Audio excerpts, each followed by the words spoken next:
yours. And here we go. In 5, 4, 3. Call to me, lands far away. Elves have forests to protect. We need to build a wall. Dwarfs their mines. Men their fields of grain. But we Harfoots have each other. For I must now wander this wandering day. We're safe. You have fought long enough, Galadriel. No. Put up your sword. The enemy is still out there. The question now is where? It is over. Nothing is over! Nothing! You were the chosen one! It was said that you would destroy the Sith, not join them! If you only knew the power of the dark side. Darkness will march over the face of the earth. It will be the end, not just of our people, but all peoples. Everyone! I am sorry, but their time has come. The past is with us all. The past is dead. We either move forward or we die with it. This could be the beginning of a new era.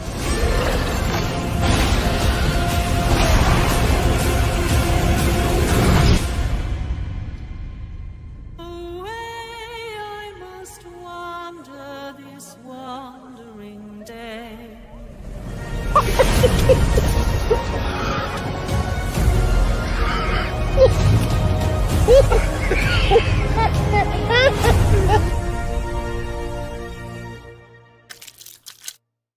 To him finally being lionized in the prime and his prime. Fuck. Do it! Shit. Just do it! Don't let your dreams be dreams. Yesterday, you said tomorrow. So just do it! Make your dreams come true! Luke went from being... Oh, no. Welcome, Slayer Nation. I have some great news for you today.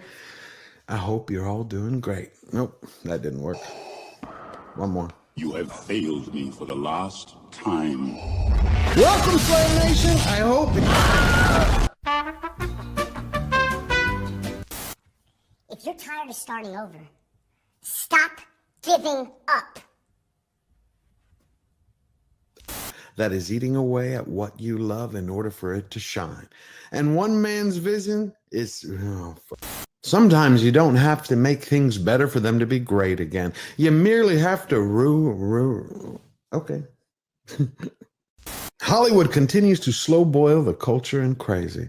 Well, right now, Spider-Man actor Andrew Garfield has stepped up and he's fighting motherfucker.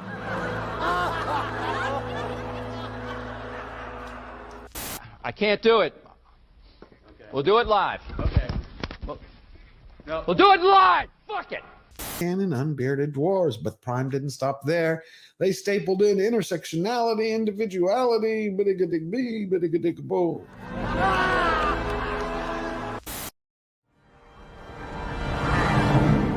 So it begins.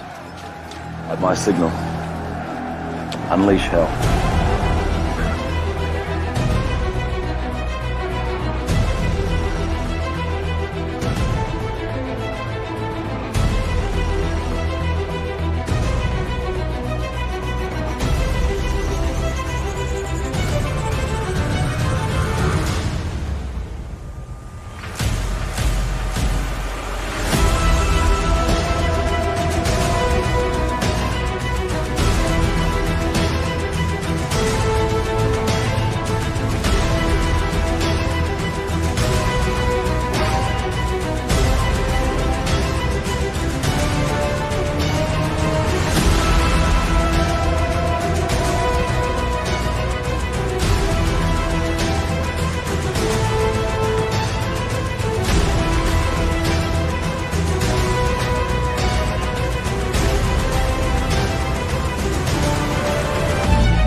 The Giant Slayer.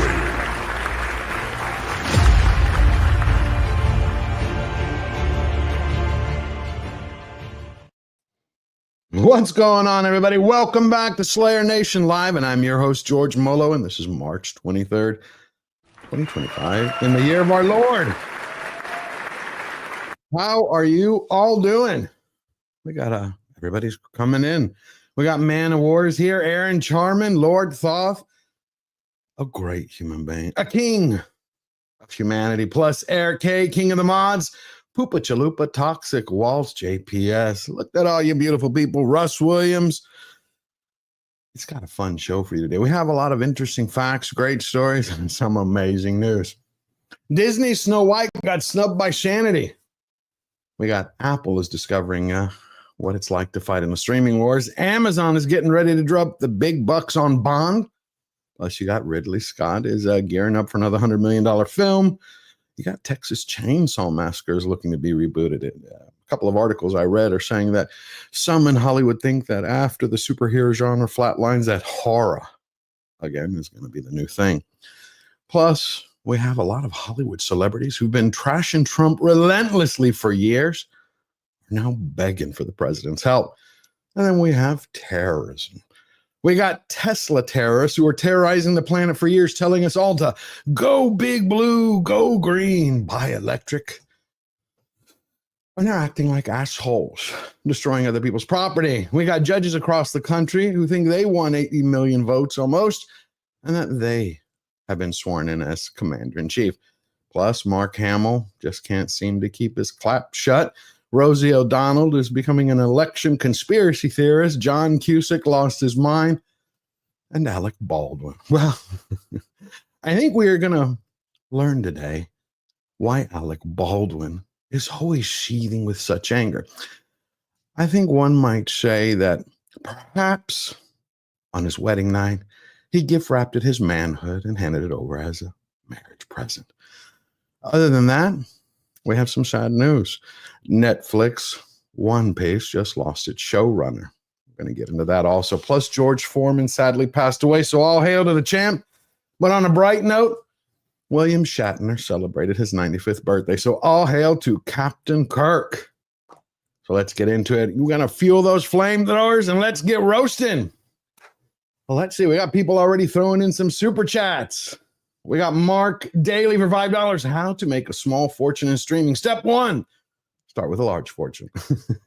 I like that. I like that. I love streaming. Hard work. All your super chats, you know, they keep the lights on. They help us grow. Your gifted memberships, they allow us to have get your voice out there. I was supposed to have a member stream yesterday, but I couldn't do it. I promise y'all, without a doubt, as we say in Greece, we're going to have it this upcoming Saturday, or else I'll put a nose in my ring. I'll put a nose in my ring? No. We say I'll put a ring in my nose. It's one of those days. Plus, we got Mark Daly for $10. Modern Disney Cinema, more turkeys and butterball, more bombs than a Mideast pager store. Walt is spinning in his grave like a lathe at what they've done to his company. Amen. You're right. You're right. And we're going to get into that. But we're not going to spend the whole show talking about Snow White, the film. I want to dig deeper than that. And so let's bring them all out here. Verbal Riot is joining us again. Always good co-host. How are you doing, sir? Doing good, man. Doing good. Doing good. Are you all revved up, ready to go? Your Saturday night was fun? Yeah, had a good night, man. Just, again, hanging out with Yellow Flash and the boys and, talking about a lot of nonsense, but in the best way possible. Good. Now we also have DA. We got Tom Connors from Midnight's Edge After Dark, The Anger Badger, and a very good friend of mine who I have not seen in a long time, the Script Doctor. How are you doing? Doing well. Happy to be here today, guys. Oh, absolutely. I'm thrilled to say when he's going to be on so I don't wear the same color shirt. Otherwise, why not? Y'all are like twins. He's just envious of me. That's okay. He is. That's good. It's great to see you all. Oh man, I love having you all together. We're gonna. You guys just become best friends. Yeah. Okay, we need one more person with a blue shirt, and it'll be a trio. Tom, turn your camera on. Tell me that you have a shirt. There we go. Yeah. That's Close the enough. way to Our go. blue wall on the bottom. We're blue foundation here on the panel. Hey. We're blue. Da-da-dee-da-da-da-da. Okay, thank you. I love it. Blitzen is coming in hot. He started the Gifted Wars. He gifted 10 George the Giants player membership. Thank you. Bless you, brother. That is beautiful. Please, everybody, go thank Blitzen. Now, before we start, I want to do like a little tribute because George Foreman passed. I don't know how many fight fans are here. I know Verbal loves it, the pugilist. Anybody else in the boxing? I've watched boxing since I was a kid. So don't know. Yeah. Back in the day, man, boxing. I Was liked his phenomenal. grill. I like his grill. Big fan of it. I liked his TV show, his short-lived TV show that he had as well. Appreciated his the old boxing fights, and yes, I do also have his grill. Oh, oh, you do? I didn't know. I thought Shatner was 95. See, Nope, leave 31. it It was to 94. leave it to X. It said, "Congratulations, happy birthday on your 95th." And all I know is that George publish it. Foreman kept me company on many stoned late evenings. Oh, absolutely, absolutely. Well, you don't have anything else to watch because kids don't remember this before streaming and cable was like huge. Like you had like 12 channels, and at about 1 o'clock in the morning, George Foreman was on 3 of them. Yep. Or Ron Popeil, Set It and Forget It, the Showtime Rotisserie Barbecue. Yeah, we watched infomercials. The Red Devil Grill. Hey, I've got 3 copies of Cool Rock. I don't even like most of the songs. I remember even further back than that when Sally Struthers would be on at 2 a.m. Please help feed the starving children. My dad was just as bad because he'd constantly get into those like Lifetime clubs. Yeah. My mom would be like, "Who the fuck ordered Sounds of the 70s?" That's good. Hey, and then sir, every month a new one would show up. But that's those amazing. CDs slapped, man. Awesome. Those were some good albums, though. I was like, "Mom, these are some pretty good bangers here." I mean, like, you know, The best one was y'all remember Tom Vu? Oh, Tom Vu, the dude sitting out there on the yacht with all the women. Oh, God. Oh, yes. Said if you can't afford to come to my, what do you say? If He's you the can't guy who come to came a up with free streaming seminar, services. Yeah. You deserve to be broke. I was Yeah. like, No, he yo, didn't.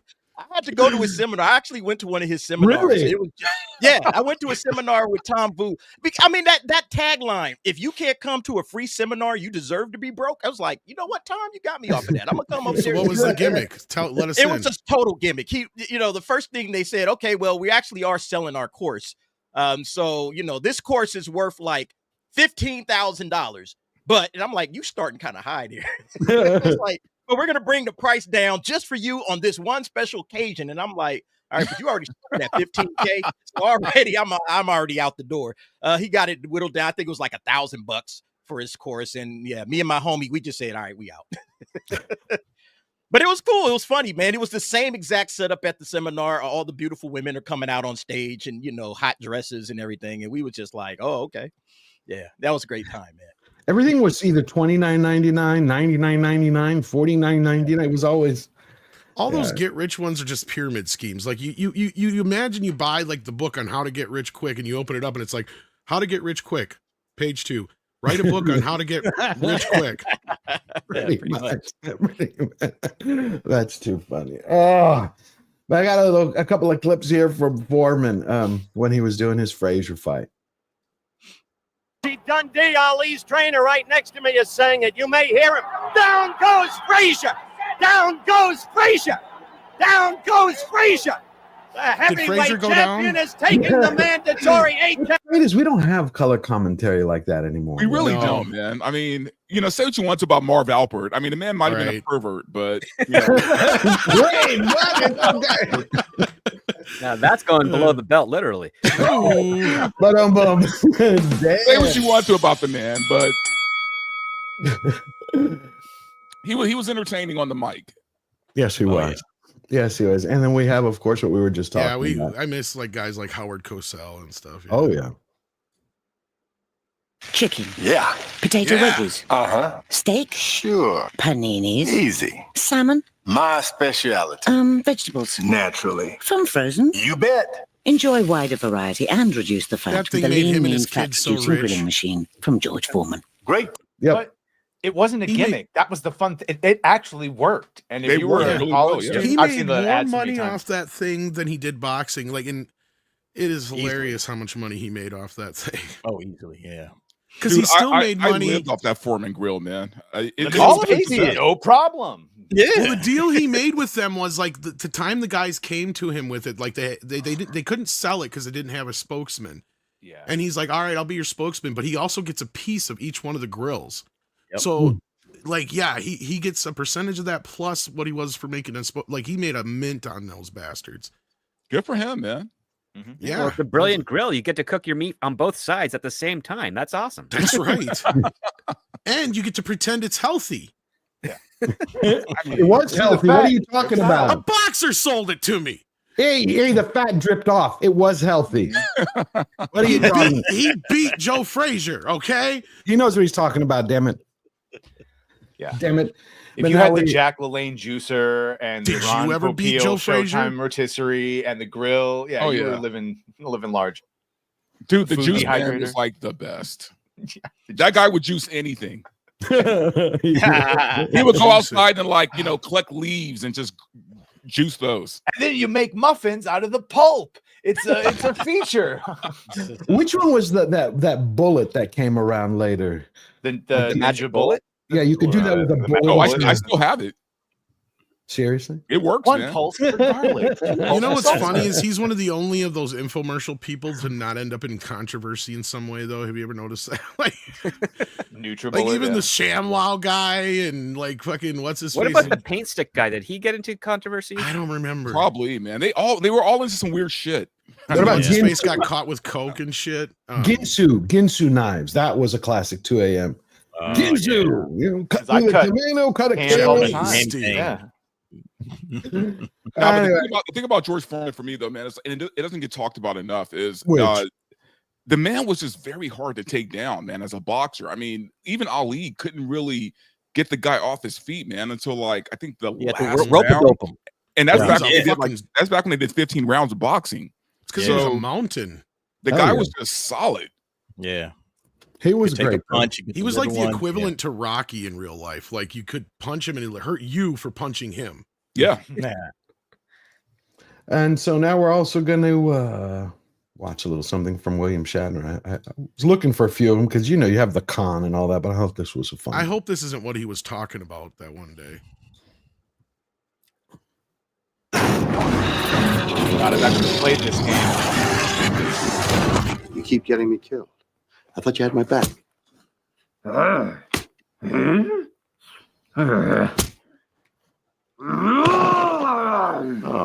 not again.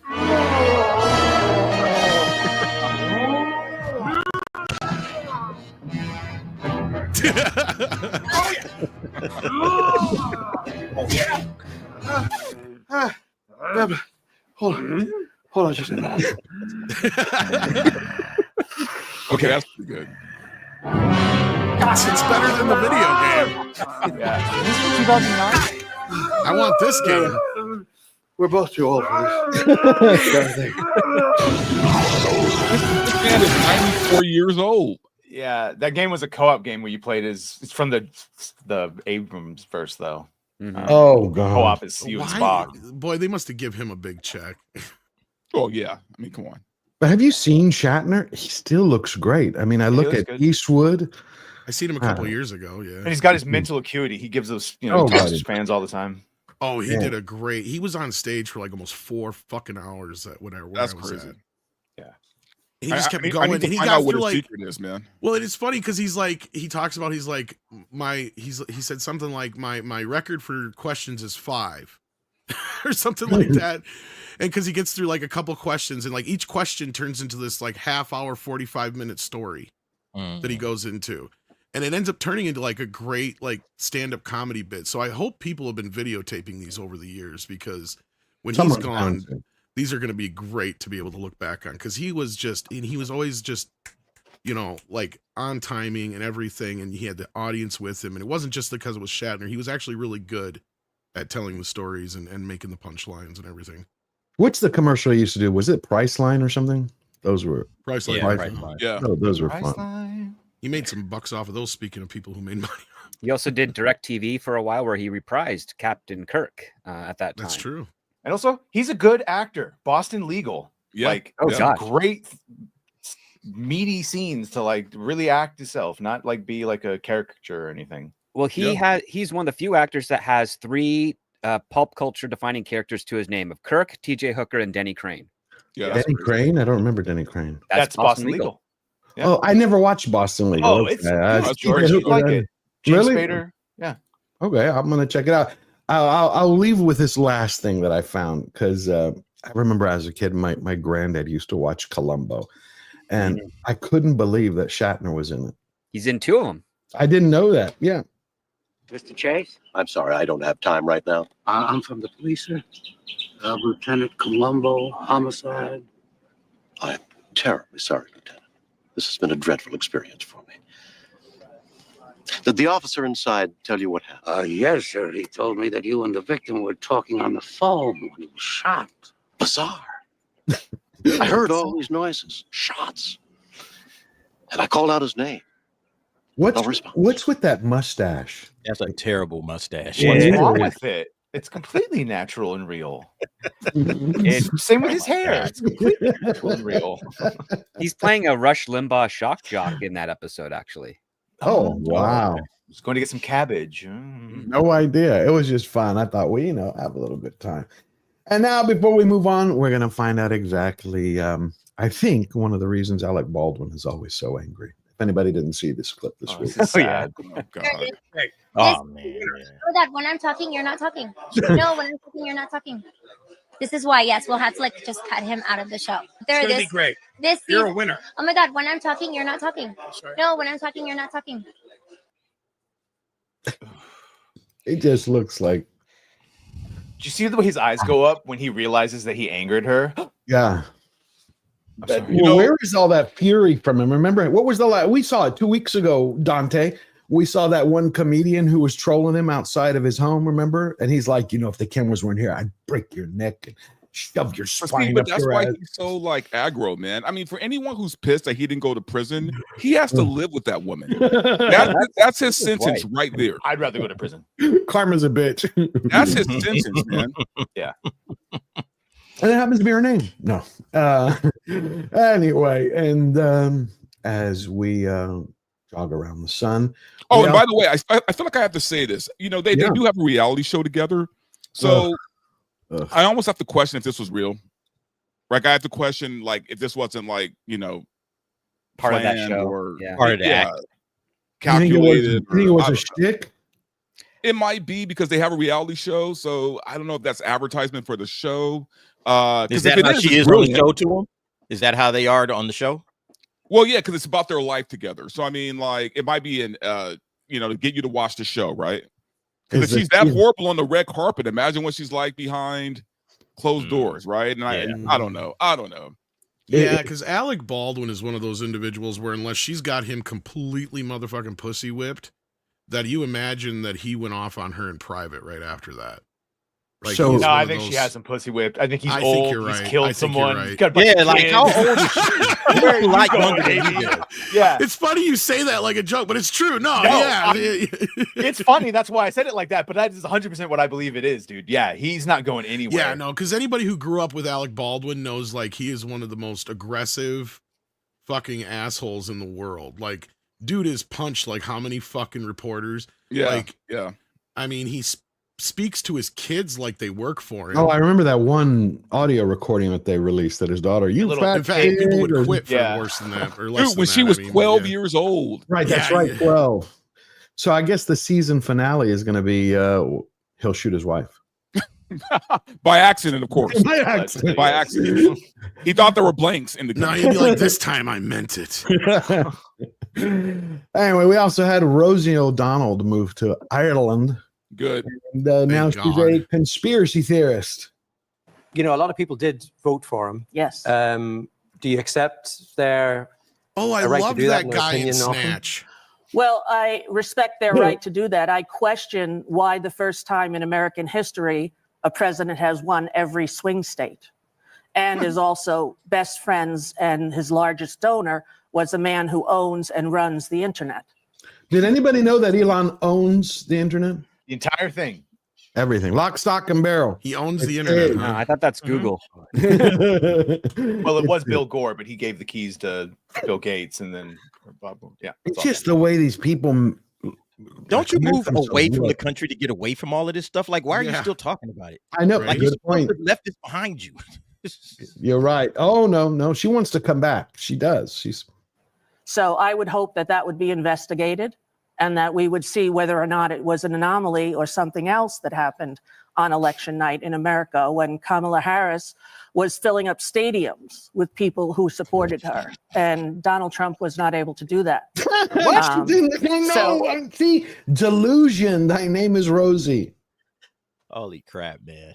I know. That's No, why I Trump played definitely it. filled up stadiums. I mean, Wait, that's Rosie What? O'Donnell? Yeah. The Beyonce concerts, is that what she's talking about? Them fake concerts, and then as soon as Beyonce left, everybody else left too? Like that's the filled stadium she's talking about? This chick is delusional, man. Yeah, I know. Never go full retard. That's Rosie. Woo. It's curious to me. And as an American and a believer in democracy, I would hope that we would be able to look at all of the reasons why this happened in our country. Anyway, enough of Rosie. So, this is interesting. Everybody's been talking about Snow White morning, noon, and night. And I've made videos about it for the last 3 years. Who did we just lose? No, we just swapped. And so I thought, since everybody's broken it down pretty much, that we would look at an article. We usually read like a sentence or two or a paragraph. But I thought we would get an inside look from a Hollywood reporter, because when I was reading it, it felt more like this individual's mirror on how he sees Hollywood. And I think the current box office is 43 million. Is that right, Badger? For the weekend? For domestic, yeah, and then globally in the 80s. Yeah, it's not good. 87. So, Script, what do you think that says before we bring up the article? Something that I keep reading reports that it's 200 to 250 million was the budget. And it's 43 million domestic, and I think another 40 plus globally. I mean, internationally. Mm-hmm. So does a studio look at that and go, "Okay, this is a fail," or are they waiting to see if it has legs? I mean, right now you have to kind of compare it to Mustafa, because that one had a slow rise too. I don't know. Mustafa? I mean, Mufasa. Whatever. Mufasa. Who the hell cares? It's a Lion King. And it's for children. I'm 40 years old. I don't care about Mustafa kids. I don't have any Akkad. yet. Right. But yeah, we'll have to see how it plays out. I don't know at this point. All I know is that children, mostly girls, are going to be interested in this, and parents will have to make the decision: is do they oblige the kids to go show them this movie, or do they just sit it out and wait for it to come on Disney Plus? Okay, I'll have to wait and see from that moment. I mean, again, that Lion King prequel, what have you, had a slow run, but it did really well overall. So we'll have to see. Will they be able to repeat that with Snow White? I don't know. I will say it is kind of comical that Disney is promoting that this is the highest grossing live action remake of an animated feature for the year, but it's the only live action remake of an animated feature for the year. So it's like, it's really until we get to How to Train Your Dragon, right? Yeah. Right. Well, and animated cute cats is different than. I think that the proof was in the pudding when the day that this came out, instead of promoting this movie on their X, they were promoting Lilo and Stitch. Yeah. They had a bunch of Stitch posters where Stitch was taking over classic Disney films. If that tells you anything, they have zero. They knew this thing was going to bomb. We've been saying this for a while. You know, I'll be honest. It's performing worse than I thought it would. Actually, look. I know us in our YouTube space. You know, we were obviously we were a little bit more hip to what was going to happen. But I feel like the rest of America, I honestly thought they might have turned out a little bit. She made it to TikTok. Well, especially people with kids. Like I look. Not everybody's in our space, so I expect that even people with kids that at least show up, but they're not even showing up. So this is performing way worse than even I thought it would perform. Well, the box office has been shit all year, right? That's it. Like right we there. have hardly had any weekends that have been even touched close to the $100 million. We have yet to have an actual genuine hit this year. Mm-hmm. This has been one of the worst years for movies so far. And the other problem is they got everything fucking bottlenecked in June, right? Like we got a couple of movies coming out between now and then, or July, So like it'll be interesting to see how this summer rolls when you have 3 of the biggest movies all come out in July. When you have Fantastic Four, Superman, and Jurassic World all come out in July. Yeah, I think theater going is kind of a momentum business, and if you don't have positive momentum moving in a certain direction, like the last couple of weeks, it's been like Mickey 17 and Novocaine. Nobody's been at the theaters. It's been some of the worst box office we've seen in years. So if you don't have positive momentum moving forward, like we saw that with Dune, right? Like after Dune from last year took off, then all of a sudden the box office just started doing better and better every week. And it's just been a drag. Since, it also doesn't look good. Like rainmaking. Good. So it's going to make $1 billion. No, you're right. But I think that's part of it. It's the momentum of going to the theaters, because if you see a good movie in theaters, that like, hey, that was a great time. I had a good time at the movies. What's the next thing that's coming out? It's just naturally you want to move to the next good movie. And we haven't had that all year. Even like the biggest movie was so far is Captain America. Nobody went to watch that. I mean, that one flopped. So that's why I think it's a momentum game. By the time we get to Lilo and Stitch, well, actually Thunderbolts, right? Thunderbolts. Yeah, but even Thunderbolts, and I think you're right about the momentum thing. I think that's going to hurt Thunderbolts because you're 100% correct. But we're sitting in a year so far where the biggest hit of the year is considered a flop. Captain America just hit 400 million worldwide. Yep. Yeah, that's barely. Yeah. The thing is that I really would like to know what its real budget was, because we've seen so many figures, and then Disney had changed it to what they said it was only 180 million. Remember when we reported on guaranteed over 4. Yeah. Guaranteed over 4. Yeah, definitely over 3, probably closer to 350 to 4 for sure. Look, I don't think Snow White had as many reshoots as we think, but Captain America 4 definitely did. Yeah, because they were running so much interference on that thing. No, Snow White had quite a few. It had a few, but I don't think I think it's more editing. A lot of things. It's I was going to editing say the CGI dwarves, and they added in the younger actress because Zegler's not the like dwarves were always going to be a part of it. This is where I think people are wrong. Like, and they've said this from the start.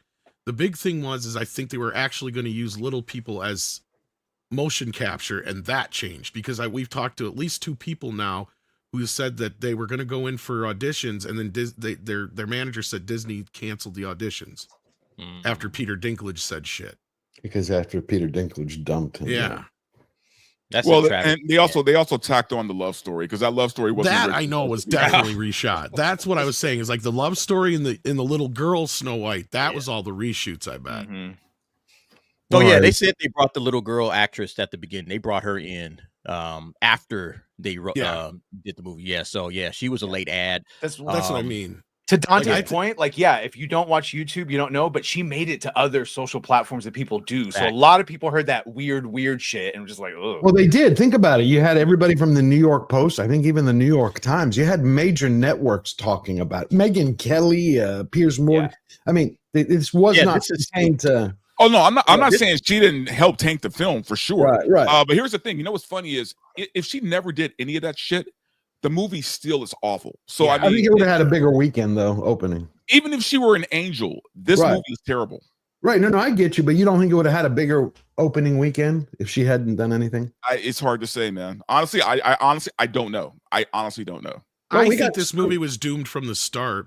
Oh, sorry, go ahead. No, I was going to ask Script, in your opinion, right? In your professional opinion, how much can an actor or an actress's bad PR impact the film, at least for the opening weekend, or to kill its legs?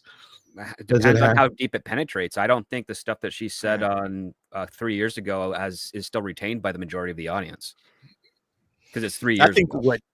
I think what hurt is you look at the trailers getting ratioed into absolute oblivion. We have not seen trailers get ratioed like that. Like her comments. 1.8 million dislikes. Yeah. Like, how many trailers do you guys see out there from even films like Mufasa? Mufasa didn't get 1.8 million dislikes. This movie has been a cluster. It didn't have 4. Chat Music made 4 videos roasting the comments from those trailers. Only Meghan Markle gets that kind of hate. This has been a cluster. This has been a clusterfuck of bad things. First, you had Peter Dinklage, right? Then you've had, Rachel Zegler, who hasn't been able to keep her mouth shut for 2 years.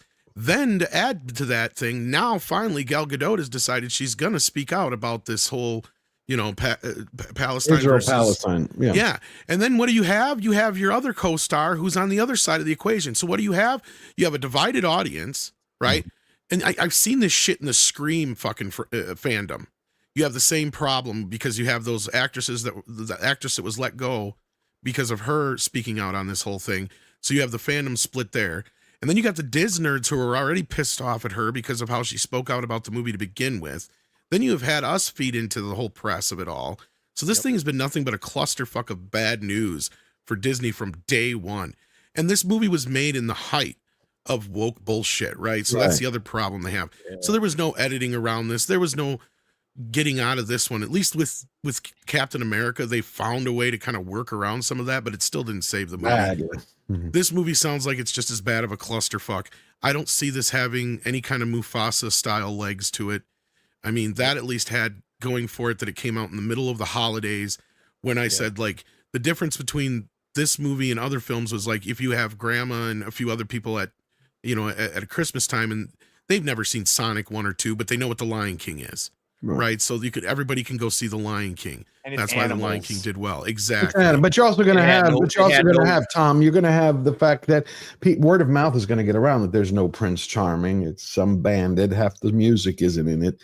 You know, the stuff that a grandmother and a mother who grew up watching going to be like, what? It's not Snow White that I knew. It's not just a live action remake. No, it is. I think I think we need to stop calling it a live action because this is like the weirdest, fakest looking movie I've ever seen, man. Like there's nothing real about this film. There are no sets. There's no sets. I've been griping about this since the Lion King. It's all CGI except for the humans in the film. It's all CGI. Well, I've been griping about this since the Lion King when they were calling that live action. I'm like, what do they think? John Favreau's sitting there with a fucking steak with a real lion going act? No, it's just it's just animation. It's the same fucking thing, just done with computers now instead of hand-drawn 2D animation like it was with The Lion King. You're not wrong, Verbal. And in the case of like The Jungle Book and a few others where outside of the human people, it's like all animated. It's all animated. And that's what everybody's saying about this movie. Now, I haven't seen it yet, so I can't speak to the whole film itself. I've seen a bunch of clips and everything, and I can see what people are saying. It looks like it was shot in front of green screens or in front of volume or whatever to where like why didn't they build the sets or anything for this movie? Like that's what. Why didn't they?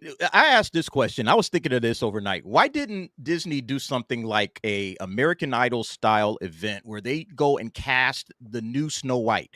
You know, the search for Snow White, and we are going to open casting unknowns. You know, bring your singing talent, your acting talent, show us your princess collections. Let's get behind the scenes and really get to know this next young actress that's going to be the biggest Disney princess of all time. Because Derek, if they did that, they still wouldn't have picked a white actress. It's not about the way. I mean, he just they still wouldn't have picked a white actress. Think about the spectacle. Think about the spectacle. You're not wrong, of it. Verbal. Think about the spectacle. I think DA's right. Think about the spectacle of it. Well, and Script will be the first to tell you they'd already know who the winner is before the show even starts shooting. But there's that, and the other part too is they've done things like that before, and it's never paid off by making a star for the long term. It's a complete waste of money. Oh, I want to address something real quick because people are talking about, like somebody said, well, kids aren't paying attention. You're right. Kids aren't paying attention to this controversy surrounding Snow White. That's a great point. But what kids aren't are fans of Snow White right now. Right. See, like that's the thing. The Little Mermaid. That's how I knew. I was one of the few people who said this movie's going to do. I'm not surprised by how bad this movie's going to do because I was comparing it to Little Mermaid because I looked at Little Mermaid and I'm like, that is an infinitely more popular franchise right now than Snow White is with kids. Like you get a group of kids together and ask them who their top 5 Disney princesses are. And maybe if you're lucky out of 100, you might get 3 kids who mention Snow White. If you're lucky, because she is not up there in the pantheon of the well-known ones that kids are into. They love The Little Mermaid. They love Belle. They love the chick from Frozen. They love Moana. Yeah, those are like the top ones right now. Right. I will tell you this. But you're not selling this to little kids. You're selling this to the adults. Exactly. And that's the problem right there. So this is who you're trying to get grandma to come. And I want to take my granddaughters to go see Snow White. This is the movie I grew up with as a little girl. So that's what you're trying to do. But in the process of making this movie, you're making a Snow White that grandma doesn't even recognize. Like, who the hell is this? I don't know. No, not grandma. You're trying to get Becky, the 30 and 40-year-old that doesn't have kids, but wears fucking mouse ears and goes and has a pad. That's the problem. That's Disney adults. They want the wicked Barbie crowd. Is exactly what they're after. Exactly. But you have to do it right. The thing is I was looking up the numbers because part of the article we were going to cover, and I think maybe we might dump it. I don't know. Is they were talking about all the things that they changed, and it was from the Hollywood Reporter. And they were like, these are the good things that they changed, these are the bad things that they changed. And I'm like, why change anything? Because when I went to look up first, it's 1994, the Snow White, the VHS released, moved 24 million units, 430 million gross. The Blu-ray, when it came out in 2000, hold on, I got the number here from Numbers. The Blu-ray 2006, so since then has sold 4 million copies. Just the Blu-ray, the diamond editions. And you're like, wait a minute, when something has that historic track record, why mess with it? Right. Just translate it to live action or live action CGI. Just why mess with it? That's the point that I don't get, because we're always hearing lately. Remember when Ethan Hawke's daughter came out and said, today in Hollywood, it's all about algorithm. It's, they cast actors based on their Instagram numbers or their Twitter numbers or how many followers they have. I'm like, well, if they're running analytics like that for business, why not look at the analytics for what has sold? Well, George, you have to remember too, man, the people who are doing this, who are running this show right now, they hate Walt Disney. They hate Walt Disney. It made money. Like it seems like it doesn't matter. It's not about the money; it's about the message, right? And they hate Walt Disney because he's an old white man who created, these out of date or out of touch characters and stories, and they feel like they can go in and modernize it and make it, more in tune to what their virtue is, right? What their right. But does this not send a message back to whoever made that decision? Right. The irony is, as they think Walt Disney is out of touch, they're making a movie that's bombing like this in the box office. Correct. That's my point. All right. That's the irony of it all. Yeah, it's but like here's the other question. Here's the other question. Here's the other question you have to consider when it comes to remaking an animated as live action. If you're doing a shot-for-shot live action version of an animation, how do you, as a customer, distinguish which one you want to buy or which one you want to see? Do you want to see the cartoon or do you want to see the live action? Well, they're identical right down to the shot and frame.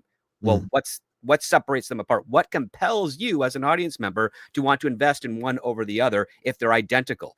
That's why you have this excuse that has been perverted by current Disney to change it up so that they can actually make a distinction. We want people to buy the cartoon. We also want people to buy the live action. They're the same story, but they're different interpretations, and they're different enough so that you could watch them back to back. That's the angle that Disney's going through. But the execution that they're taking How to Train is Your they're Dragon. throwing in agenda. So That's the the difference. They're throwing in agenda. Because again, that's all it was. When you take a look at like the Cinderella remake, the live action one versus the cartoon, they're very similar, but they're also distinct. And guess what? Families will buy both.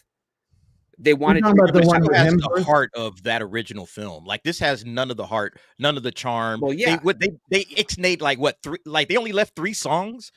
I think three. Snow White even survived. Like all these other songs, nobody knows them, nobody cares about them. Like give us more of the original songs. Like nothing. This didn't feel like Snow White at all.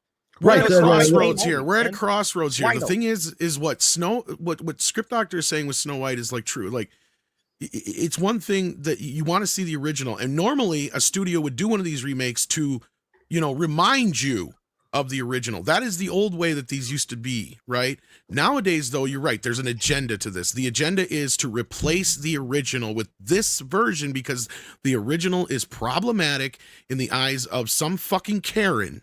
Right? Like that is what it is. That is where we're at right now. And Hollywood needs to get past this. The other problem they have with this situation is what we're looking at with this year is they have killed the movie star. They don't know how to make a regular movie anymore.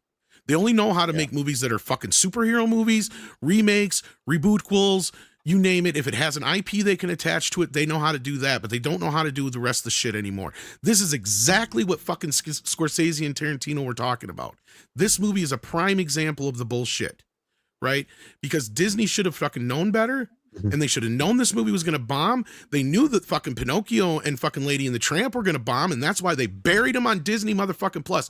People forget that Pinocchio was directed by Robert Zemeckis. Yeah. I didn't forget that. Exactly. Tom Hanks. Tom fucking Hanks. Right, but Cinderella in the same case wasn't, if that's the one Script was talking and I'll about. Tell you right now, the Kenneth Branagh one? Is that the one you were talking about, Script? Yeah, that was like 10 years ago now. Lily Collins. It was right at the peak Hemsworth. of Marvel was taking over and everything. Yeah. Yeah, and it worked because again, it had heart. And the crazy thing is like there's a way to do this right, man. Like when I think about like remakes, right, where if you're gonna just completely like go off script and do something really diverse, I think of something like The Wiz, right? The Wiz to me was an adaptation of The Wizard of Oz. Here's the thing: The Wiz took nothing away from The Wizard of Oz. right? Nor was it It trying was to just replace the like a Wizard of Oz. jazzier, like you Yeah. know, and it takes place in New York, and the Oz that's built from New York. Like it was so different. It was different enough that you're not even comparing the Wiz to the Wizard Right, of Oz of course at not, all. yeah. The It's Wiz just- wasn't meant to replace the Wizard of Oz, though. Either. Right. That was the thing. It was Right. meant to stand right next to it. Right. Yeah, Right. I mean, Gus Van Sant actually proved why you don't do shot-for-shot remakes, because he did The Psycho in '98, and it was a shot-for-shot remake. And people are like, Yeah. not only is it terrible, but why the heck would I watch a shot-for-shot remake of a movie that was already done by one of the greats of Hollywood? And that's the conundrum that you have now when you're doing these animated adaptations into live action, is that you're hearing a section of the audience saying, well, we just want a shot-for-shot remake of the live action, but we know the metric is that that's not going to pay off. So the alternative is, how do we adapt this to live action to make it distinct enough so that everybody wants to see it, or at least the most people want to see it, without compromising the existing sales of the animated? Like, if anything, what's going to happen as a result of this is that Snow White, the original cartoon, those DVDs, those Blu-rays, those sales are going to go up. Okay. And this one's going to go down. Maybe What's that was sad the plan is all that along. last year they quietly released Snow White in 4K remastered, and nobody noticed. Yeah, it was in that. What was it, Tom? That super collection. Well, they had it in there, but they released it on its own as a Best Buy exclusive, and then they released it to stores. And it just they didn't do any fanfare for it. It was the 100th anniversary. You're right. It was also part of that box set. But I didn't understand that either last year, why they didn't do that. You could have released 2 of the Vault classics completely remastered in theaters every month and made a big fucking huge splash about it. And they still probably would have done better than this. Right. Oh, yeah. Because, we've seen it already with all these classic films when they re-release them.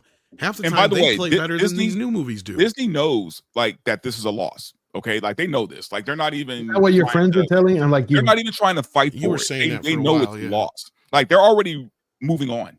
They're moving on. They wanted to Yeah. dump this and move on, and that's exactly what they're doing. It was obvious from the time they pulled the plug on the premiere in London and Hollywood. When they pulled the plug, I was like, they already know this is shit. They know it's done. It's dead. They already moved on to Lilo and Stitch, So, yeah, I think I don't know how long this thing sits in theaters, though. That's the question I wonder. look at Like, are they Mickey just gonna let this thing sit for 3 or 4 months to try to get everything out of this?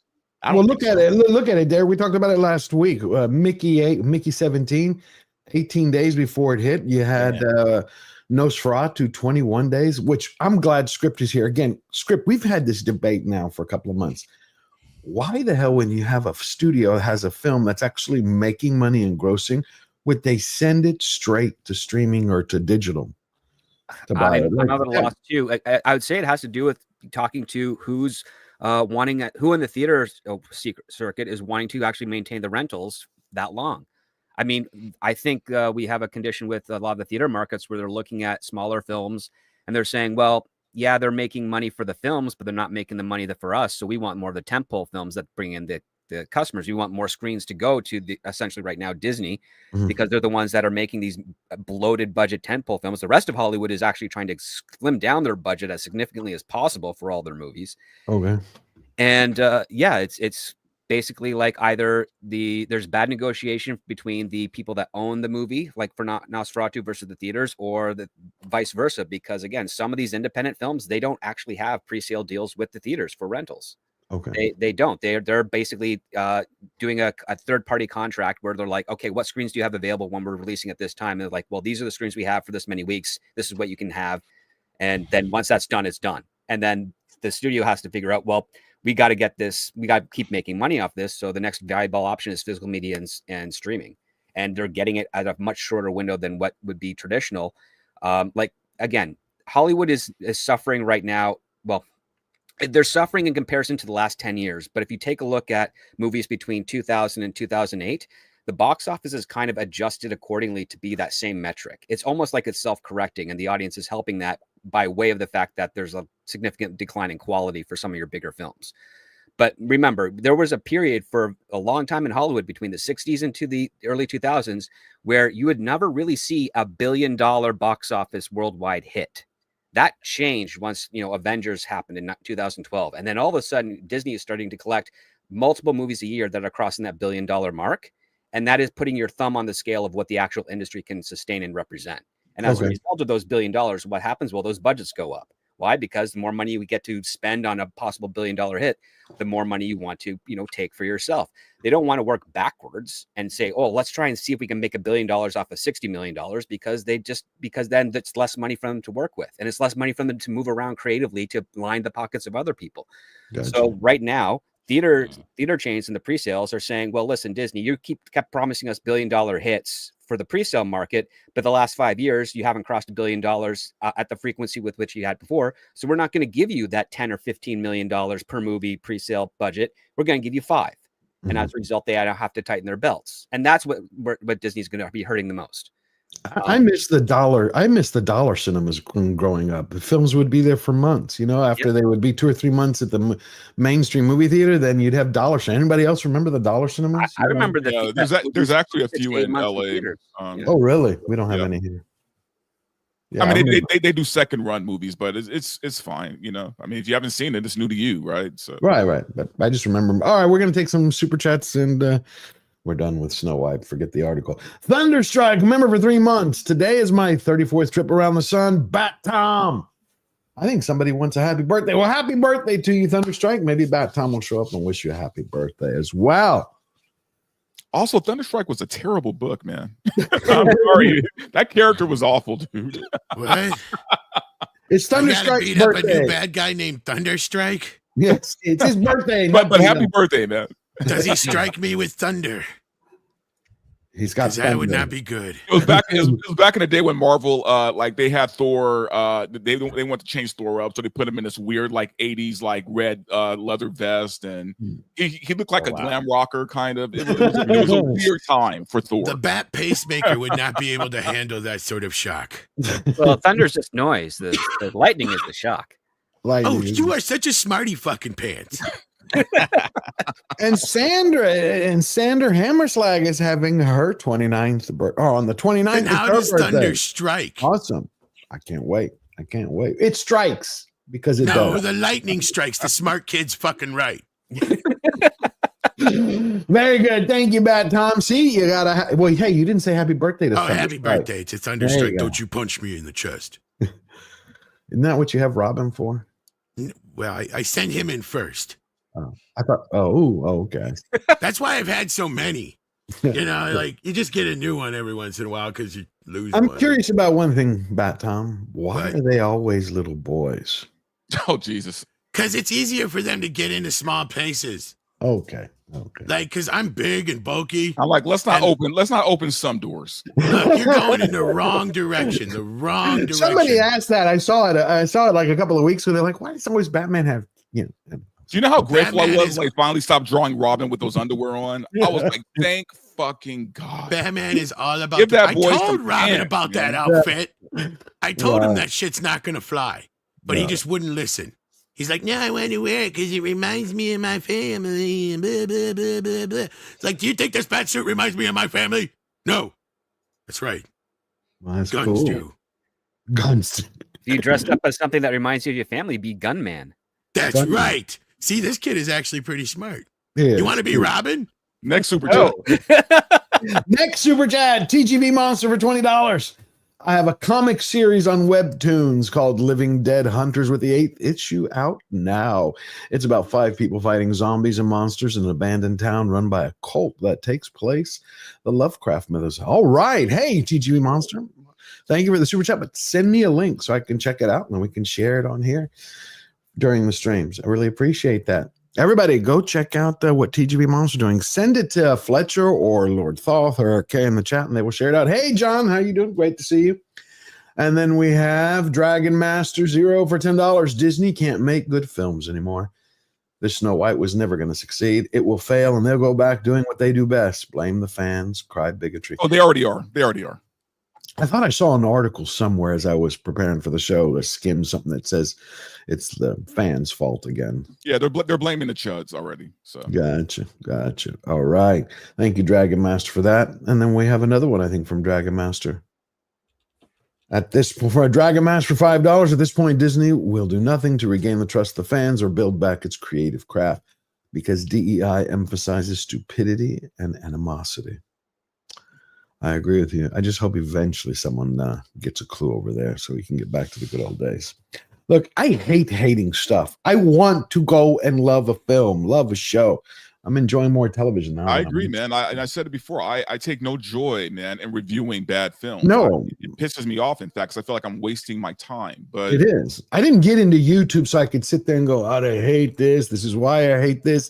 Let me tell you the 100 ways that I hate this. I mean, so it's like I even spice up my videos because it's like I want to watch something that go, I love this. Like when I saw One Piece or Godzilla -1. Well, I mean, you guys know, like, I mean, I'm probably notorious for hating everything, but before the show, when I get excited about something or I like something, it's tough to shut me up. You couldn't shut me up about 1923 before. Oh, the I show. love it. You had to start the show over top of me. Yes, because we both. I'm excited about 1923. I don't like a couple of things at the way they're dragging it out, which we can address in a minute. Yeah, that's not either here nor there. But the point but is, I enjoy we like it so much that Yes. yeah, we were just you get excited, you want to talk about stuff. You're like, it was the same thing with Cobra Kai. Like we tried doing shows about Cobra Kai, nobody would watch because they knew we liked it and they liked it. So, Yeah. And that's tragic because there should be that bigger celebration of good things, and Hell they yeah. should be more popular to the viewers out there when you're celebrating something that's great. But for some reason, we have like Schadenfreude taking over. Sorry, guys. When Gary from Nerdrotic makes videos and he doesn't like it, he gets all the views. When he made a video about One Piece, which he loved, it's like his lowest video ever. So we That's try to be so positive. true. But if it I leads, did the it same leads. thing. Whoa. I'm just the same thing. One Piece and Godzilla -1, my lowest videos. I'm like, wait a minute. It's positive. All I see in the comments, man, I love seeing this, George. Can we get more? I'm like, can you fucking tell YouTube? Because and Hollywood, I would like to review more. I go out and watch everything, right? And then I'll go, this moves me positively or negatively. But I remember the days of Game of Thrones, right? When everybody was reviewing, it was positive and everybody was pumped up. Penguin, we talked about, I loved Penguin. I enjoyed Penguin. I enjoyed Shogun. Talked about Shogun. It's like, okay, great hit. But I'm finding more of the things that I enjoy now on television. I think I shared this before with everybody in the audience and with the panel. It was Tokyo Vice has been one of my favorite series in years. I finished it again for the second time. If you haven't checked it out, it's with Ken Watanabe. Brilliant show. Steel Leg of History for $5. I'll be getting my new fake leg started Monday, and I'll be starting my podcast soon. Thanks to my friend Tomby. Hope I sent you the intro clip. Oh, cool. I will check it out today, my good friend. Bless. Congrats, Steel Leg. That's awesome. Yeah, he is an awesome guy. All righty. Now we're going to check out. It seems that NBC pissed off a lot of people this week as well. They had a Law and Order episode. Oh, I got a thing for that. Thank you. Where they had a character who was on trial, who was like Luigi Mangione, and they turned him out. They were talking about him like he was a hero. I've been reading comments and reactions, and people were furious. There's no question Ethan Weller shot and killed Logan Andrews, but there's a reason he did it. A legal reason. He was trying to save lives. Logan Andrews caused the death of thousands of innocent people by denying their legitimate insurance claims. Wow. They just I mean, they went there. That's why I was. They didn't even stunned. try to disguise it. I They know. didn't even try to It was like, okay, this is Luigi. right there. Yeah. There was no hiding. Just the name was changed. That's it.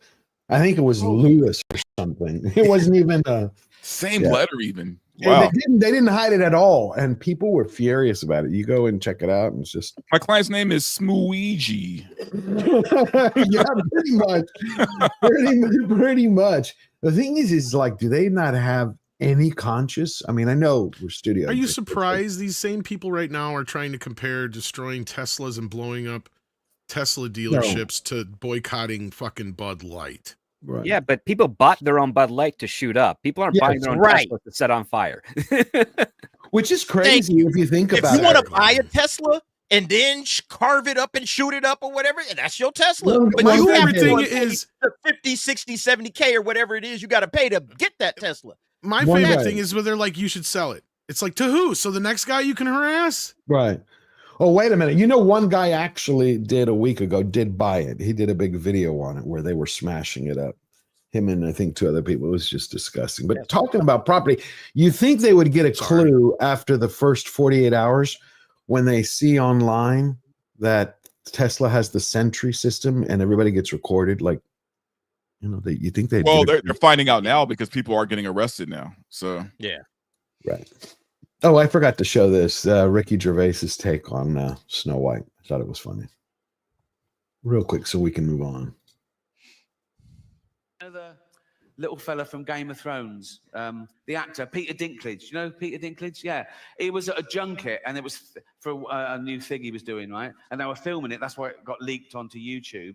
And I don't know what brought it up, but he suddenly started going off on one. Someone, oh God, he was going, it's fucking disgusting. They're still doing productions of Snow White and the Seven Dwarves. For Christ's sake, it's fucking demeaning. It's 2023. He wasn't happy.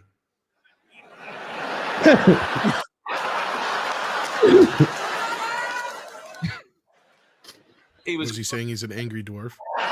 He was grumpy. He was grumpy. He wasn't bashful about it either.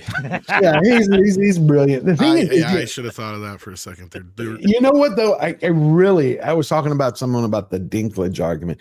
How did that guy have the balls to make that case? Like, there have been little people, dwarves, going around on GBN News, BBC, ITV. They were even boycotting. There's Morgan recently. Snow White, right? And you're sitting here going, wait a minute. They're like, we love acting. This is our career. Why would you try to block us from? Well, it kind of shows you on a miniature level what the real world is like, right? Like Peter Dinklage is so disassociated and out of touch from his own community. Yep. Basically, I feel like he wanted to pull that Toxic Avenger role. That's why. Oh, that too. Now, here's the other thing. He wanted to pull up. Do you feel like he wanted to pull up the step stool behind him so nobody else could get a job? Partially, much, yeah. I'm sure that's part of it. But if now here's the thing: if Disney would have turned around and offered him the role of all 7 dwarves, like in a Tom Hanks in Polar Express, he probably would have been all over that shit. Yeah, of course. He's just such a little shit. No, but the funny thing is we could talk about the controversy around this. I think that is the thing that hit the mainstream more than anything else, because that was what Bill Maher was talking about last night, or the night before, I mean, and some of the other pundits, more so than Rachel Zegler, because like nobody knows who the fuck Rachel Zegler is, right? In the grand scheme of things, but people know who Peter Dinklage is, and this has been a topic of discussion, and there has been a bunch of little people out speaking out about this, because it is true, like. They don't have a lot of options as far as employment, and show business is one of the few places where they can actually make a decent living. And there is the operative word, steady work, especially before. Back in the 70s, man, midgets were working everywhere, man. It was exactly like they were eating well in the 70s and 80s. Oh yeah. Fantasy Island, the thing is, the 7 dwarves. Oh my God, Fantasy Well, not Island, just that, but costume work, Yeah. stunt work. Like a lot of them would stunt for children. Right. I mean, there's a lot of avenues that look, I know it's become a joke, but I dated a short person for a little short amount of time. Pun intended. And that's exactly what she said. She's like, my choices are this. I either work someplace where they got to go out of their way to fucking make everything work for me, which is kind of, annoying for everybody else. Or I work in a circus or on a TV show or in a movie or in a show somewhere like that, because that's all I can do, because that's the only way I can make money. And nobody has to go out of their way to make it work for me, right? Because like if I got to work in a drive-thru, I got to have a step stool and all this other shit, and then everybody's tripping over the step stool when they're trying to help me out and stuff. But if she's a mechanic, you don't have to lift the car up as high. That's true, but or if she you can't reach the bolts. What about the beer? Is that true about the beer on the head? No. I don't know about that. I didn't ask making them a night table. But what's funny about all this to me is, all right, it would have been so much cheaper if they actually just would have went with little people instead of doing the CGI that they put out. Right, the animation, hire actors. Right, but the animation from the 37 looks 1,000 times better than the CGI dwarves. Come on. To me, the dwarves are the best part of the original movie. I love the dwarves. I love all of it. Yeah. And to rob 7 actors of an opportunity to portray those characters. Horrible. I mean, we've talked about it going on the convention circuit. These guys would have made like tons of money over the course of the rest of their lives. It's sad that Peter Dinklage did them like that. Well, it's stupid that the studios would even listen to Peter Dinklage, though. Like, I mean, Grumpy is voiced by a little person, by the way. He just didn't do the motion capture, and Time Bandits fired the little people. So, you're right. Yeah, because of Peter opening his mouth. Yeah, and there was a little guy in the Bandits. Yeah, so there was There was like two little people in the Time Bandits, and the rumor was that if they got a second season, we'd find out that there'd be a whole bunch of other little people in that, and they would be taking the Time Bandits title from the Lisa Kudrow team. That was apparently the goal, because they did introduce them. Two investigators that are of little people were trying to find out why these Time Bandits were doing the stupid stuff they're doing. I agree, Annie. Warwick Davis is better than Peter Shrinklage. Peter Shrinklage. Yeah. I mean, well, there is a benefit to this, and the fact is, Snow White as a Brothers Grimm tale is public domain. So any other studio can do a Snow White. They just can't give the same 7 names to those dwarves.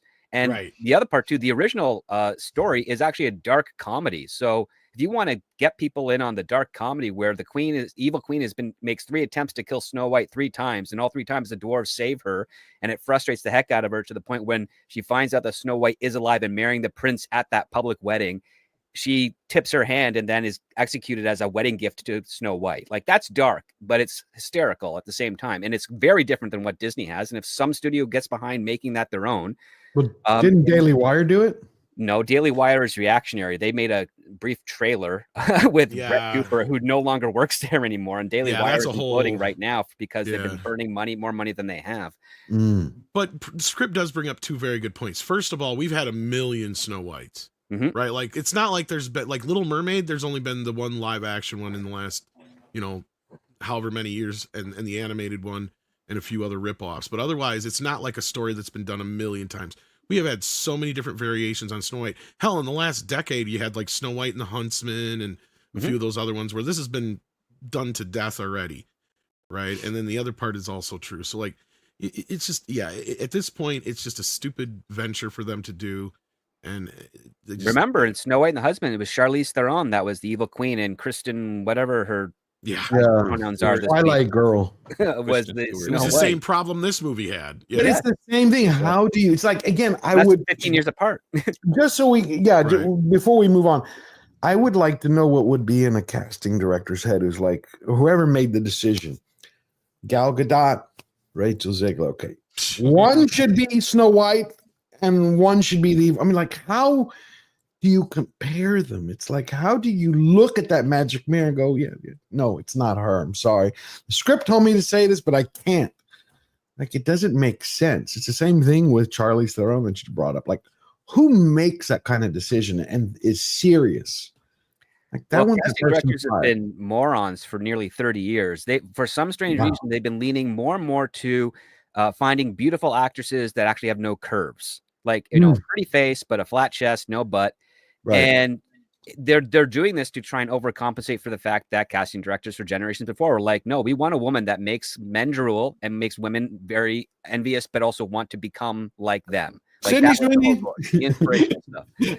I mean, just take a look at the late 90s. You take a look at Xena Warrior Princess and Hercules. All the females that they'd gotten as secondary characters or whatnot, they were buxom and they were full. They looked like they ate. And then you go over to the CW show and you've got a bunch of anorexic people over there.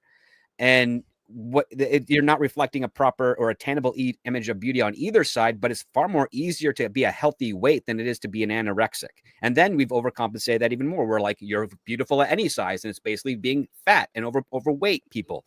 And it's like, finally we got the curves, but they're the curves we can't see real curves in because it's covered by blubber. And that's not healthy too, because it's like, even if I were to like her personality and date her for a while, she might have a heart attack. And we can't get her out of the house without a forklift, to get her the medical care she needs. And that's not helpful as well. But casting directors are looking at all of those things and saying, well, we want to go with these types of agendas. We don't want to appear biased. We don't want to appear like we're being offensive or trying to shape the cultural world of what type of women we want to hire. But they say that out loud, but really they just got their own agenda to that. And they're not looking at authenticity. I mean, in the last 5 years, the biggest blowout of a female that women actually like and want to be like is Sydney Sweeney. Yeah. And yes, her history and her origin is very controversial, but she's also one of the few that she likes to try and be as authentic as she can in the moment. Mhm. She's got a killer body. She's very much saying, like, I'm not going to stop doing nude scenes for a while, which means that she's And God bless her.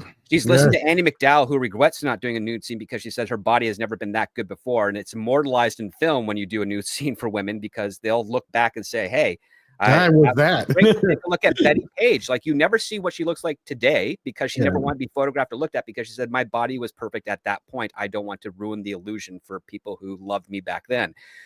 This is an aspect for women. Now, I'm not saying like, every woman should do it. I'm saying, like, if this is something you feel like you want to do, or you feel like you have the personality to wherewithal the fact that, millions upon millions of people will eventually see you naked, then go for it. But if not, don't do it, because again, it's your body, your choice. Rachel Ziegler. Just not Rachel Ziegler.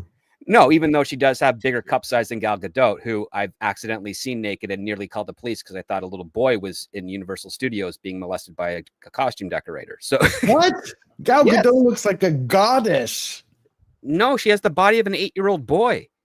Bro, the amount of men saying that Zegler and Gadot look like 8-year-old boys. First, what fucking boys are you looking at? And also, why are you looking at boys? No, they don't. I'm not. I was once an 8-year-old boy. I've seen myself as a child naked. You look like Gal Gadot when you were 8. From the neck down, with the exception of a rather The large package. negging Yes, is insane. No, there's no way. There's no way. Push-up bras. But here's the thing. I mean, in the movie, they covered her from head to toe, so you can't even tell what kind of body she has. True. They made her look like a drag queen. Yeah. No, she has a beautiful face, but again, when she was cast as Wonder Woman, every other person in Hollywood was saying she has no tits, she has no ass. Why the heck would you ever bother her bringing her into Wonder Woman? She was never going to gain the weight in time, and she didn't. She just got thunder thighs. She had no arms and no She was chest. pregnant, wasn't she? No, she was pregnant midway through reshoots of that. Okay. And that's the only time where they had to do a costume adjustment, because she finally had A cups. Oh.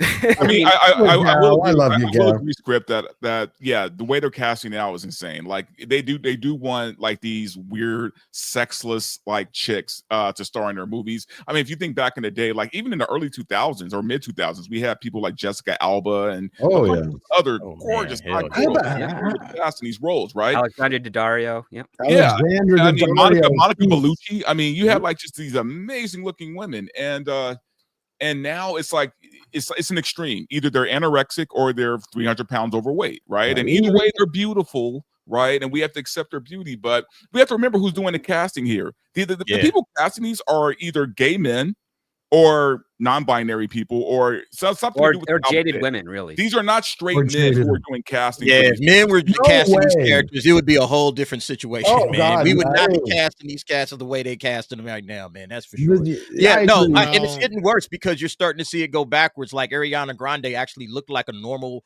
like woman. She was hot. I was saying she was absolutely fine. And now I think you're gonna get splinters if you go up next to her. Come on, it's ridiculous. I don't know. It's like I miss the days of Raquel Welch. Jane. Women. Yes, women, like not actual women. And Sydney Sweeney reminds me of that. If a man was casting it, she would be the Pedro Pascal of women. She'd be in fucking everything. Well, to remind everybody that Hollywood has been gay forever. So yeah, like most of the time, even the gay casting directors from the 60s to the 90s were like, we know that's a hot woman that meant straight. Yeah, right? I was So just we'll going to go say for the them. big difference is now is the politics involved, right? Like that's the big difference. Like back in the day, gay men and women knew exactly what other men and women wanted to look at.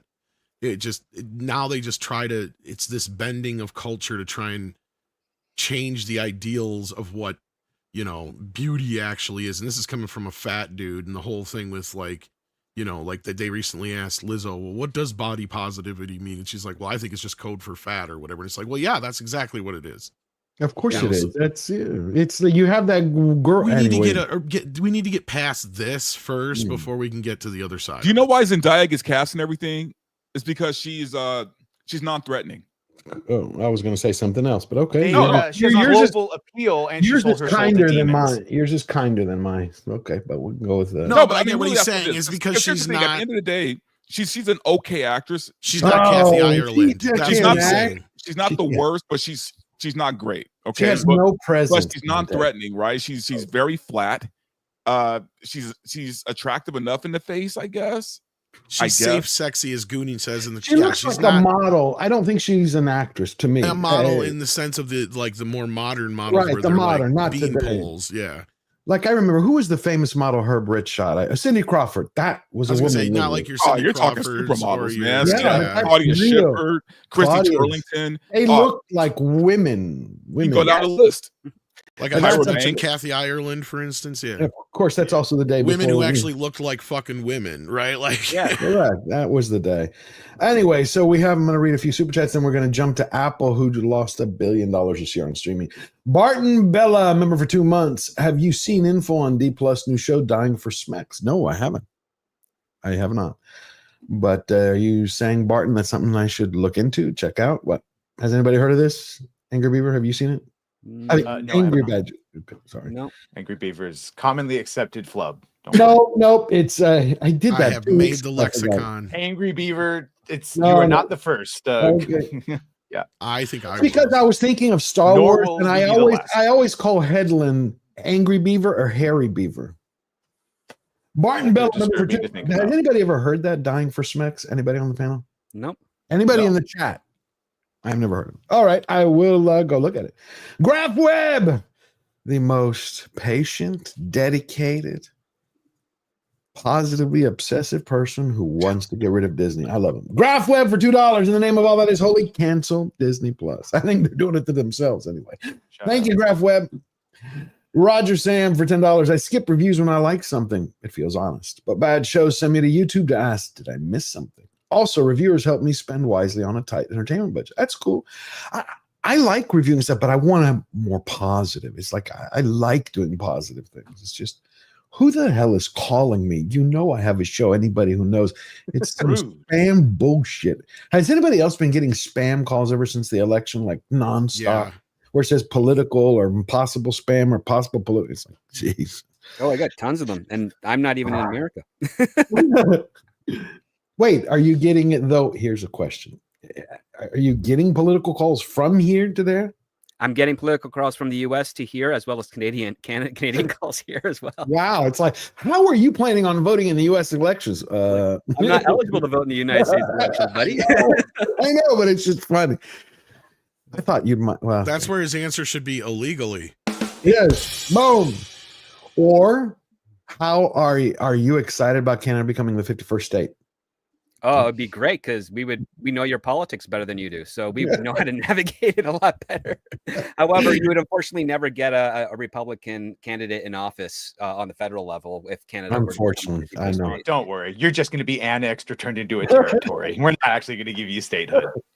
Our smallest province is bigger than your state, so yeah, we're getting statehood. But you have no one fucking in it, so no, you don't. We don't want your big We have a empty bigger frozen population wastelands. than Rhode Island does. Biggest Alberta's not even our biggest city. Stop it. You're cute. We'll annex Hey, you. lady, Maybe we'll let you keep your waffles and stuff.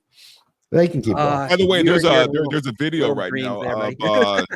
There's a video of Lila Hart. If you guys know who she is, really cool. She's a friend of Chrissy Meyer. She's a little person.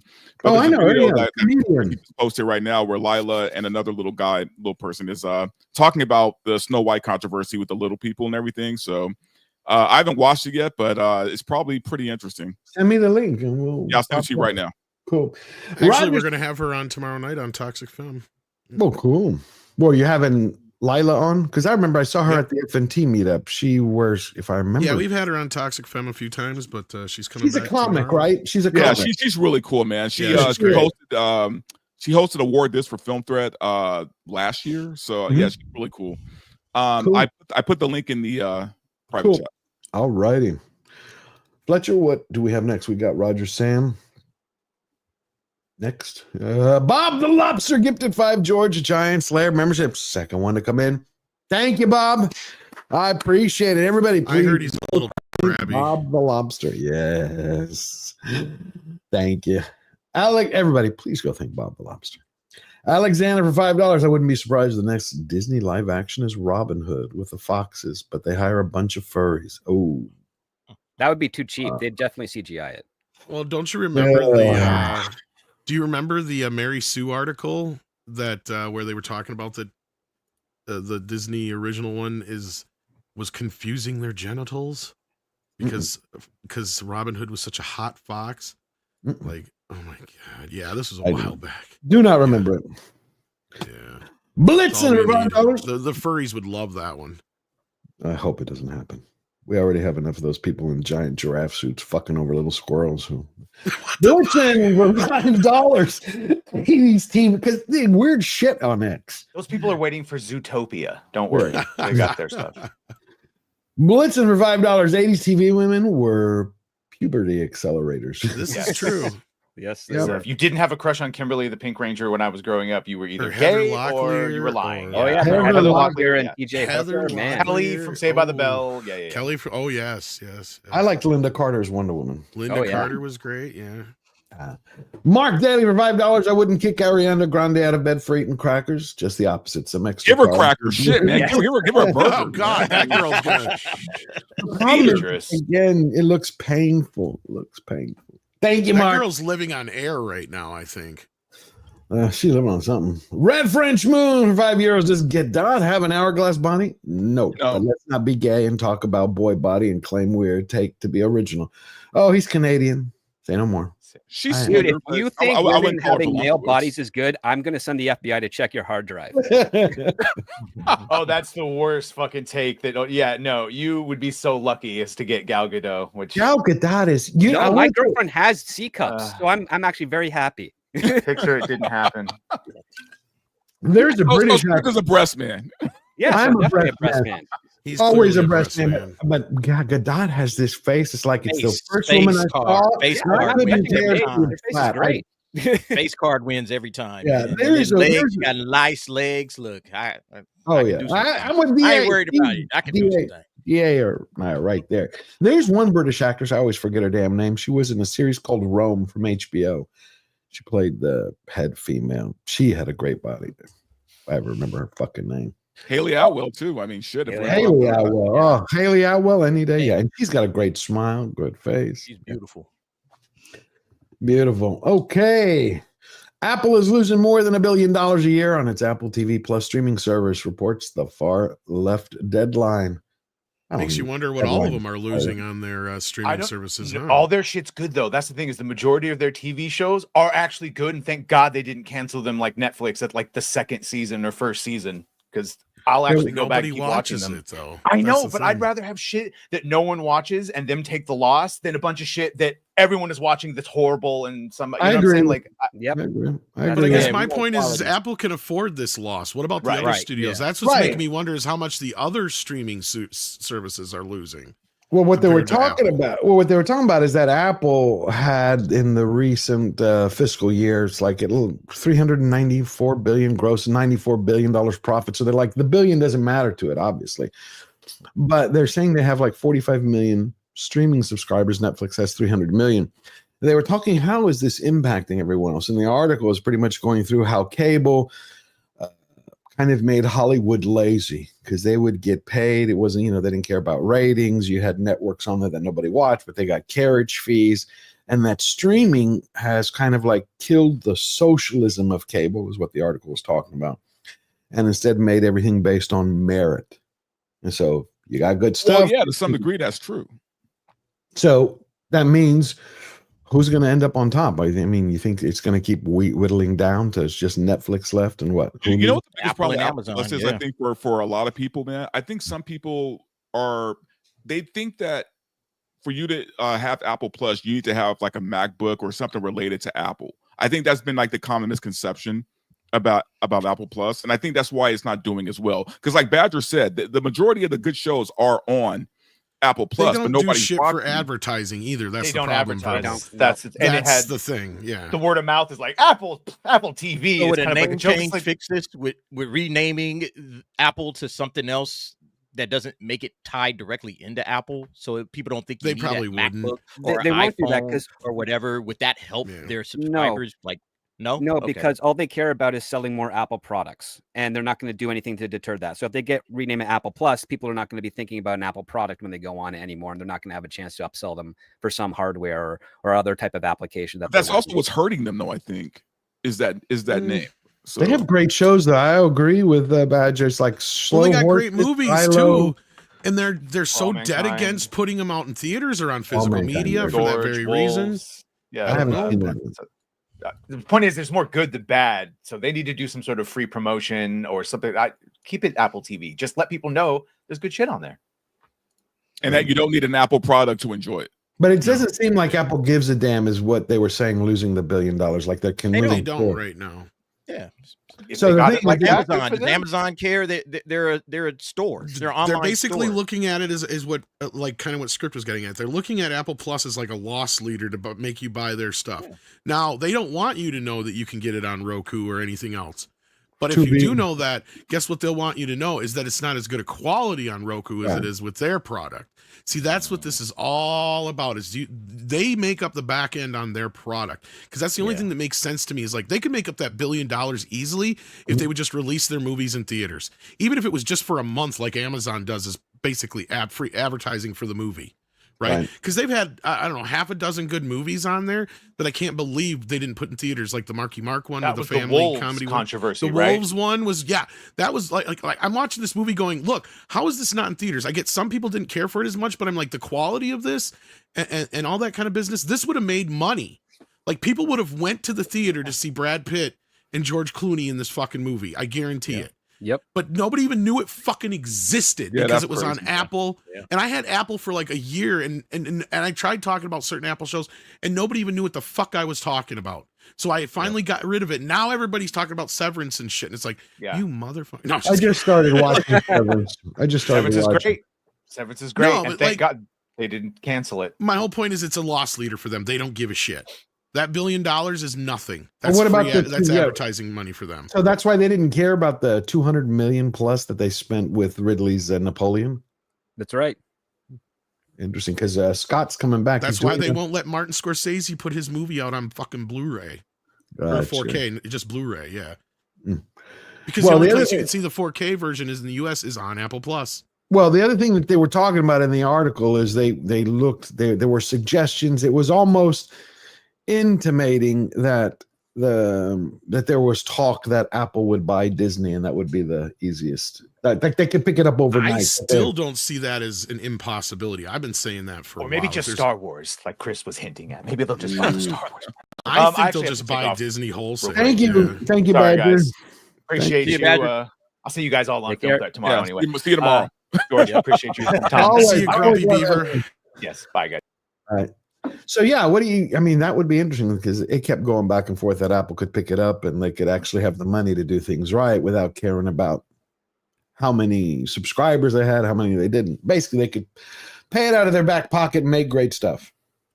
They're basically paying for it from interest on their savings account at this point. Well, like that's and it's also a way that Bob Iger could get out from underneath Disney Plus without it looking bad.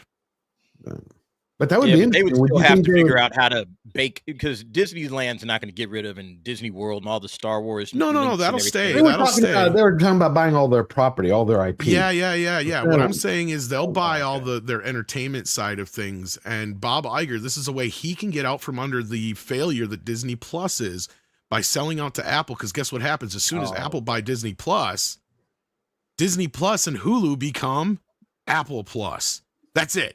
There is no more Disney Plus and Hulu anymore, and Bob's little problem goes with the wind. What do you think of that Script? Any real possibility to them? Or is that just, reporters? They'd have to grease the wheels of the courts quite a hefty sum in order to do that. Yeah. Because again, the bigger studios at Hollywood have been shrinking, and that basically gets into since they're the biggest slice of the pie.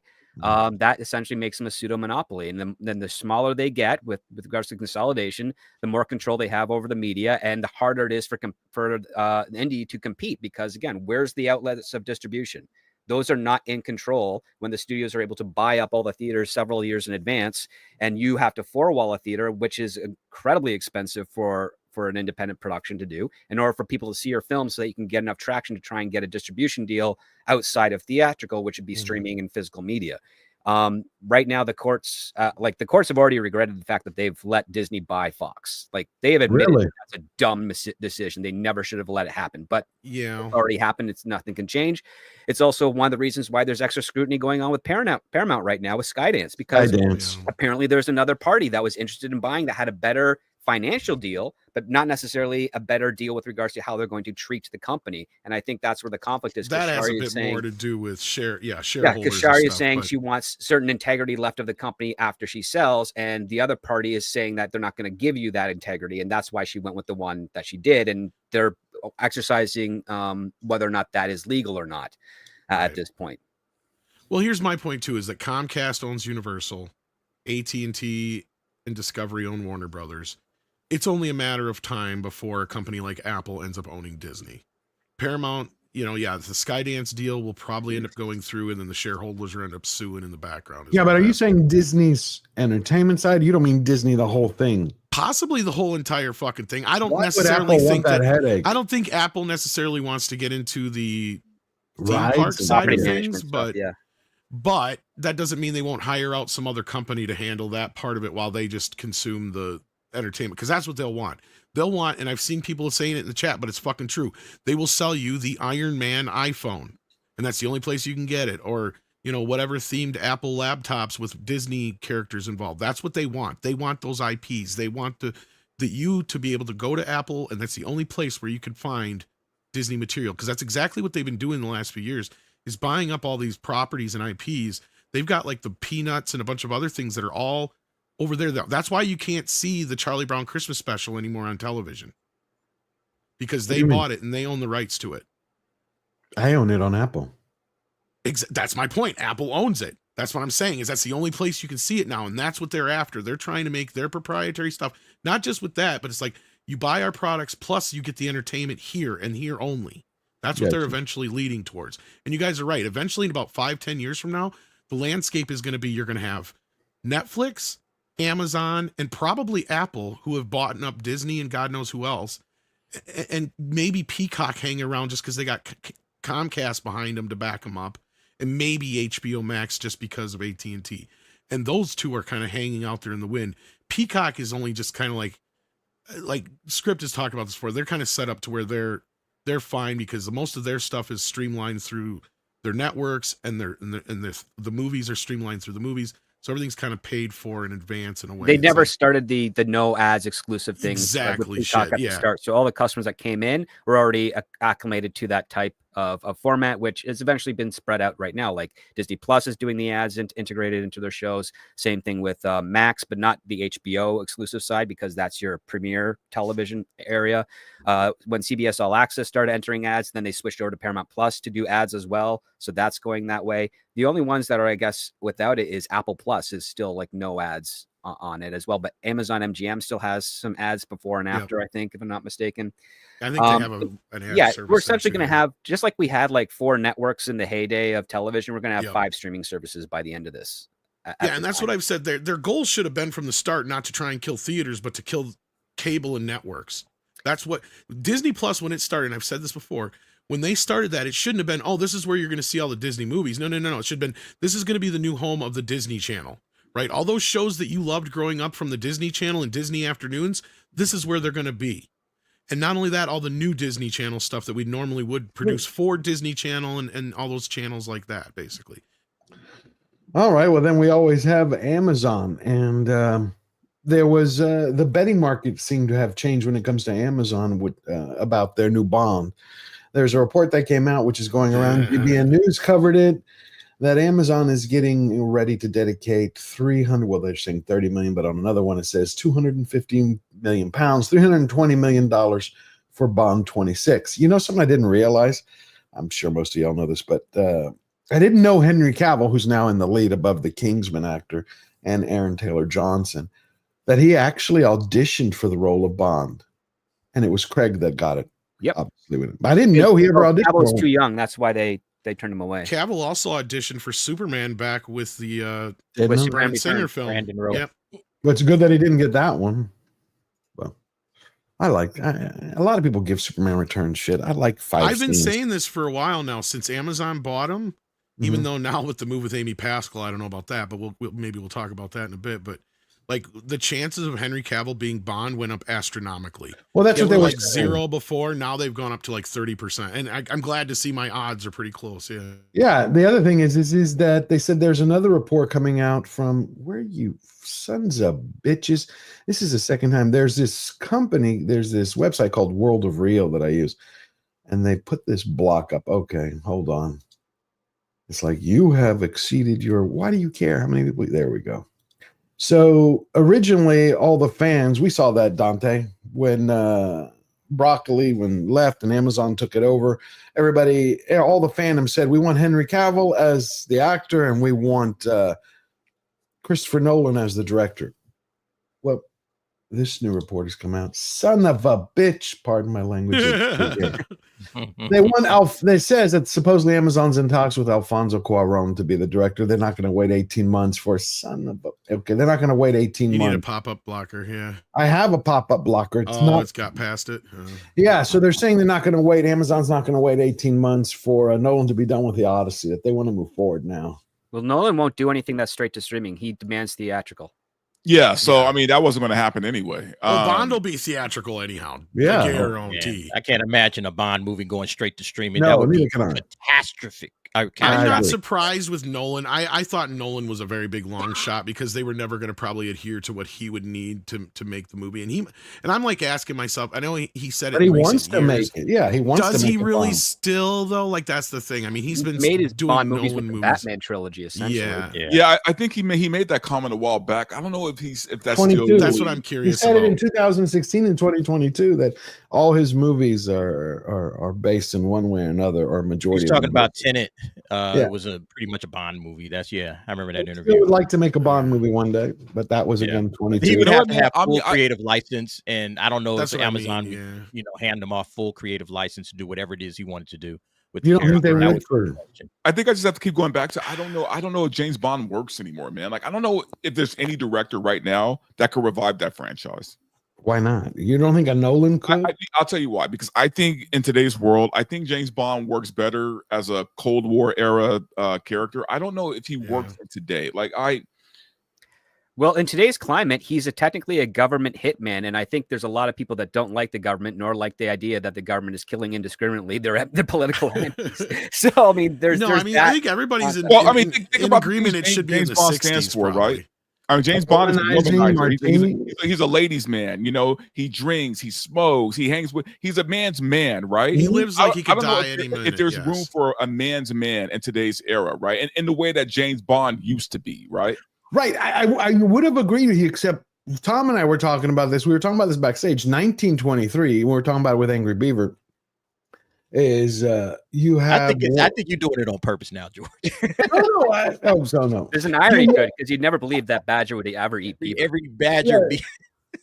Whatever. No, it got stuck in my head, so I'm going to have to intentionally not... No, we were talking about 1923, and one of the lead actors in it, he is a man's man the way that they portray him. I mean, he is solid. The hunter, right? Yeah. Brandon Brandon Hunter. Sklenar is his name, yeah. Okay, but at the same time, it's also a period piece, right? Right. And that's what everybody's saying, that's- and I that's think the everybody's thing. in It's like agreement. James Bond doesn't work in current modern day times. If they were to do And a period hopefully- piece, I'd be like, oh, then yeah, let's do it, man. Let's I do think James even Bond. Nolan said he would want to do a period piece if he did eventually do a Bond film. And so But that's the question. But that's probably not what the studios want. They probably want, we want Right. to do a modern take on modern day and James Who's Bond. our president today? 2025 and Well, who's our president today? I think most people who would support him would view him as, outside of Hollywood, as a man's man to a degree. and that's if the studios are okay with that, right? Right. I'm saying that the times have changed. You don't think they're going to go like, maybe it's just time to bring that back? George, I'm The telling only you, the message in Hollywood is still pretty deep, man. Just because Trump won, these people still think that what they're doing is progressive. I think it has less to do and they're with the going to hold on message. to that for a long time. I think it has less to do with the message for them right now than for Amazon. Look, I think that they're trying to listen to the fans a little bit, right? Like Bezos said, That's what who it do you looks want- like. Yeah. Who do you want as Bond? I mean, he's got Amy Pascal and David Heyman come in to spearhead this whole thing.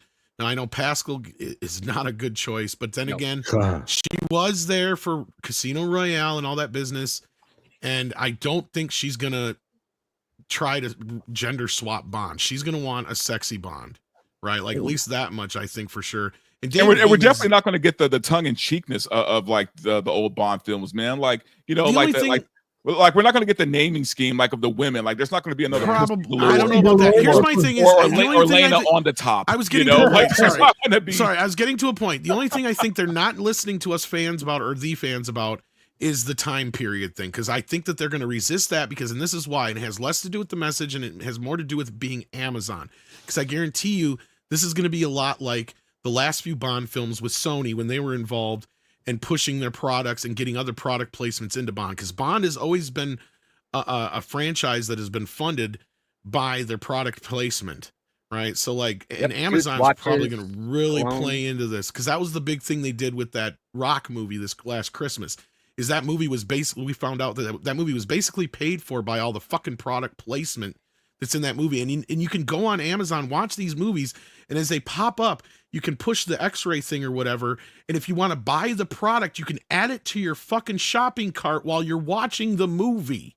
So I think that's going to be their whole thing, is they're going to want to sell the watches, the phones, the other doodads and gadgets razors, that he has, the razors, all that stuff. So they're going to lean into that kind of stuff, I think, a bit more. But that's just my speculation. Sounds like a very long commercial that I'd hate to have to see pop up when I'm watching it on Amazon. No. Well, it kind of already was with the last few films with Sony, right? Yeah. So like, and I hated Daniel Craig as James Bond. Like I thought it was such a letdown, because that Casino Royale was great, and then it just went downhill afterwards. Went to crap. Yeah, I agree. And we have Robert Here's somebody Meyer who knows Burnett a thing or two about Bond. is joining us. How you doing, birthday boy? Great to see you. I'm drinking dragon's milk. Should I say he might know 1,007 things about Bond? One of my favorite beers, 11% That's good stuff. alcohol. It's also ridiculously expensive. Yeah. And the alcohol percentage is pretty high. 11. It's 11%. Wait. Who makes that? Is that the one that makes Beast? Is that the company that makes Beast? Because I have one that was like 14%. It was Beast. 14%? Barely, Yeah, but you drink 2 of these and you're gonna be hammered. Cool. Yeah, 11%. That's a lot. No, there was this one. There was this one called Echo 48. I think it was Echo 48 when I was growing up. It was it was damn near Four Locos, man. Four Locos. Four Locos. I like Four Locos. Come on. Oh, I bet you do. Speaking of Four Locos, I got to say, hey, Robert, Tombstone, fucking A right. Yeah. April 22nd. 4K. Can't wait. That's a beautiful thing. God, that movie, it's so good. It is. George and Lethal Weapon with the worst steelbook ever made. If you buy it in I America. said that. I'm like, who is deciding this shit? It looks like Loaded Weapon 1, not Lethal Weapon. I know. Well, the British one is the better one, but it's like sold out. It's tough. It's tough to find. But yeah, how are you boys today? Doing well. We were just talking real quick about Bond, because Amazon, there was a report that they're going to put $320 million towards the development of Bomb 26. And that Henry Cavill's now taking the lead over Aaron Taylor Johnson and the guy's name I always forget from Kingsman. Oh, Taron Egerton? Yeah. Taron Egerton. Ugh, God, and that what did I say? Who was the director I said? Who they wanted? They were talking Alfonso Cuarón. Yeah, from Children of Men. That color me interested. It's all about the script and the direction. But they do have, look, I don't think Amy Pascal is a great leader for the Bond franchise, but Homeboy is. From the Harry That's what Potter I was just series. saying when you came in. Hopefully they got Heyman handling most of the creative production side of things, and Pascal handling the producerial role, because that's actually what she was good at Sony, was putting teams together and all that kind of stuff. Yeah. But does that mean Salky will be over all of them? Well, yeah, because she's head of the studio. Yeah, I know, but she's just. Well, look, remember, we only hear I heard her interview. All I heard is her interview that we talked about, where she says any film that is before 1984, she doesn't care about it, doesn't matter, don't care its history, don't care its impact. Right, but remember, neither does most of the audience today.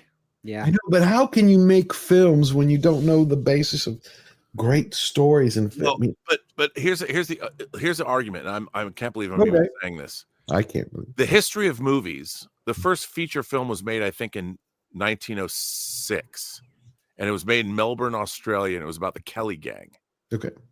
So the one they remade with Rolling Stones. What's that? Isn't that the one they remade with the Rolling Stones guy? They remade it with a bunch of different actors. Yeah, and Heath Ledger. Right, exactly. That they did remake it with that. I have that Blu-ray. But the thing is, if you think about that, we only had sound in movies in 1927. Right. So movies are less. If you go by sound, we're not even 100 years into the art form. And if you go back to the 80s, you're halfway from what is it? From like 1982 to today. Right, but that means she's excluding Commandment, Citizen Kane, No, of course, Godfather. but 50% of the movies of all time were made between like 82 and now. 50%. Right, but they've gotten worse in the last 20 years. So we'll take those. Yes, but I think that's because our culture, what we don't have that we used to have was a classical education. Our population we're no longer expected to read books. Well, shouldn't we want a studio executive to at least have that minimum? But think about that. How many studio executives that would be alive? Like if she's in her 40s or 50s, she was probably born in the 70s. Mm-hmm. And so, I mean, look, she just doesn't love movies. And then why is she in Hollywood the boss of a studio? Because the people that are all these bosses, they don't love film. They're not ensconced in movies. They see movies. They don't love movies. I think that's what you and I have talked about before. I don't think you should be running a studio if you don't love stories. But the thing is, a studio is money. It's money. I know I understand that part of it, but it seems like if you're picking the stories and how they're going to be. Remember how she was talking about Conan? Andre talked about it. Was it a year ago? A couple of years ago, because it was prior to Ryan Condal, who wrote a Conan series for Amazon that Jennifer Salke axed, and then he went and did House of the Dragon over at HBO Max. Right. See, the thing is, and this is not to be sexist, right? But you're not sure. There's women that are part of the Society for Creative Anachronisms or go to Renaissance fairs or whatever. But the character from its inception, the creation of Conan, is not about women. It isn't. It's a male construct. And nowadays, this idea that and there's a place for Conan. Go back and watch, John Milius's Conan came out, Arrow put out the 4K. That movie kicks ass. It does, but then how would she be looking over a Bond? Bond is well, that's the problem. She inherited that as a studio. Right, but again, okay. But the problem is these archetypes, these storytelling archetypes that have existed literally for thousands of years are now considered like masculinity in general is considered out of favor. It's so one of the how do you reasons tell a story that is designed to be a certain archetype that goes into the same kind of goes back to Hercules or Gilgamesh or Beowulf or whatever. Right. Just give me a Ward Cleaver, for crying out loud. Like, just a good father who loves his wife and can be a role model to his kids. We don't get that too often. No, I mean, we live in a weird time when people think that that specificity in storytelling is somehow wrong. I know. You know what I've been watching lately, Robert? You're going to be stunned because I've been running out of things to watch. But besides 1923, I've gone back to watch the 70s version from the BBC of All Creatures Great and Small. Have you ever seen that? It's great. Oh, the acting is phenomenal. I couldn't believe it. I'm like, I want to try an old series. I started and I'm like, I got hooked.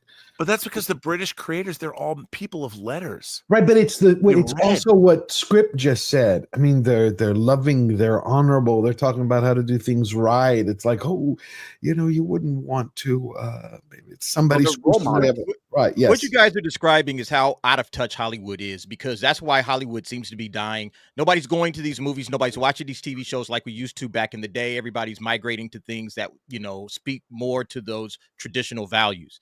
And so, yeah, when you see, Conan, you go back and you watch Conan, it's like, yes, why can't we get more of this? Because the current brass in Hollywood doesn't want to make it.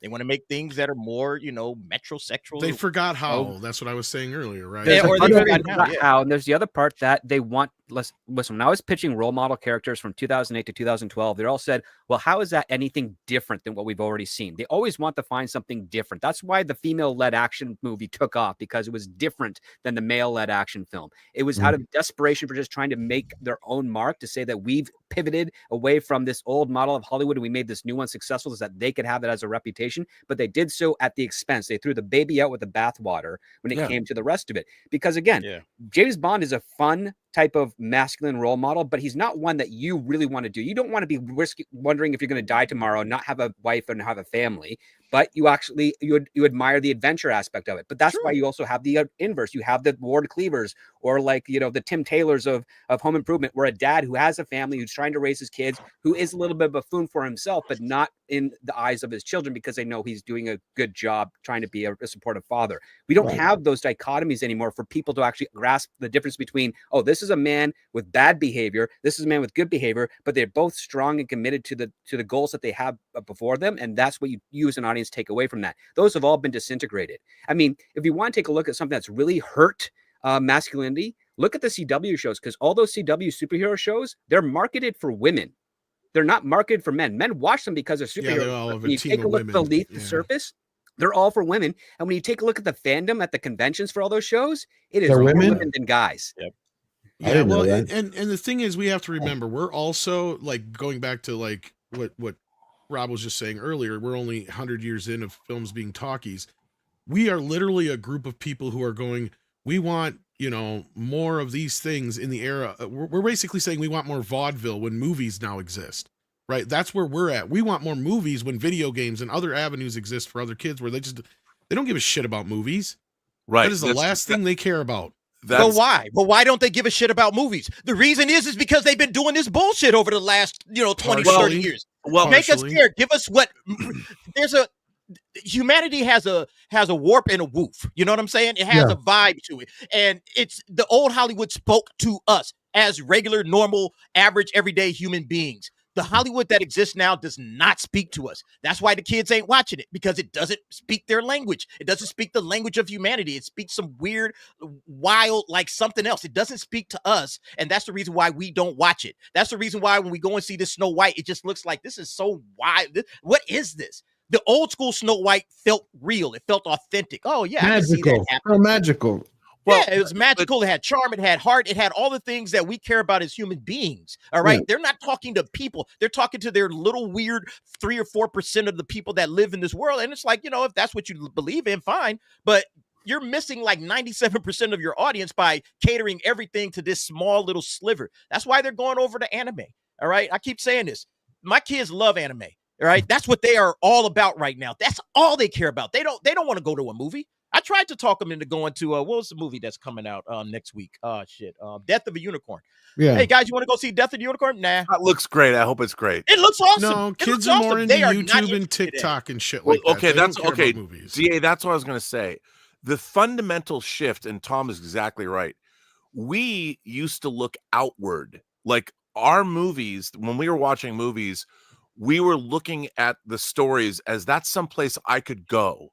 I love Captain Kirk because I knew I wasn't going to be Captain Kirk, but I could aspire to be like the character that I love. Right. We were always looking outward. We were looking forward. We were looking out into the world. I want to go, and we wanted to go out and be a part of the world. We didn't want the world to become a part of us.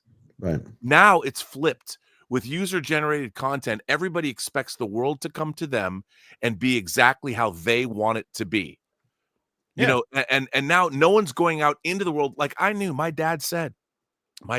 father told me, he said, look, he didn't have to shove me out the door because I was always going out anyway. But he told me, he goes, look, the world is going to punch you in the face.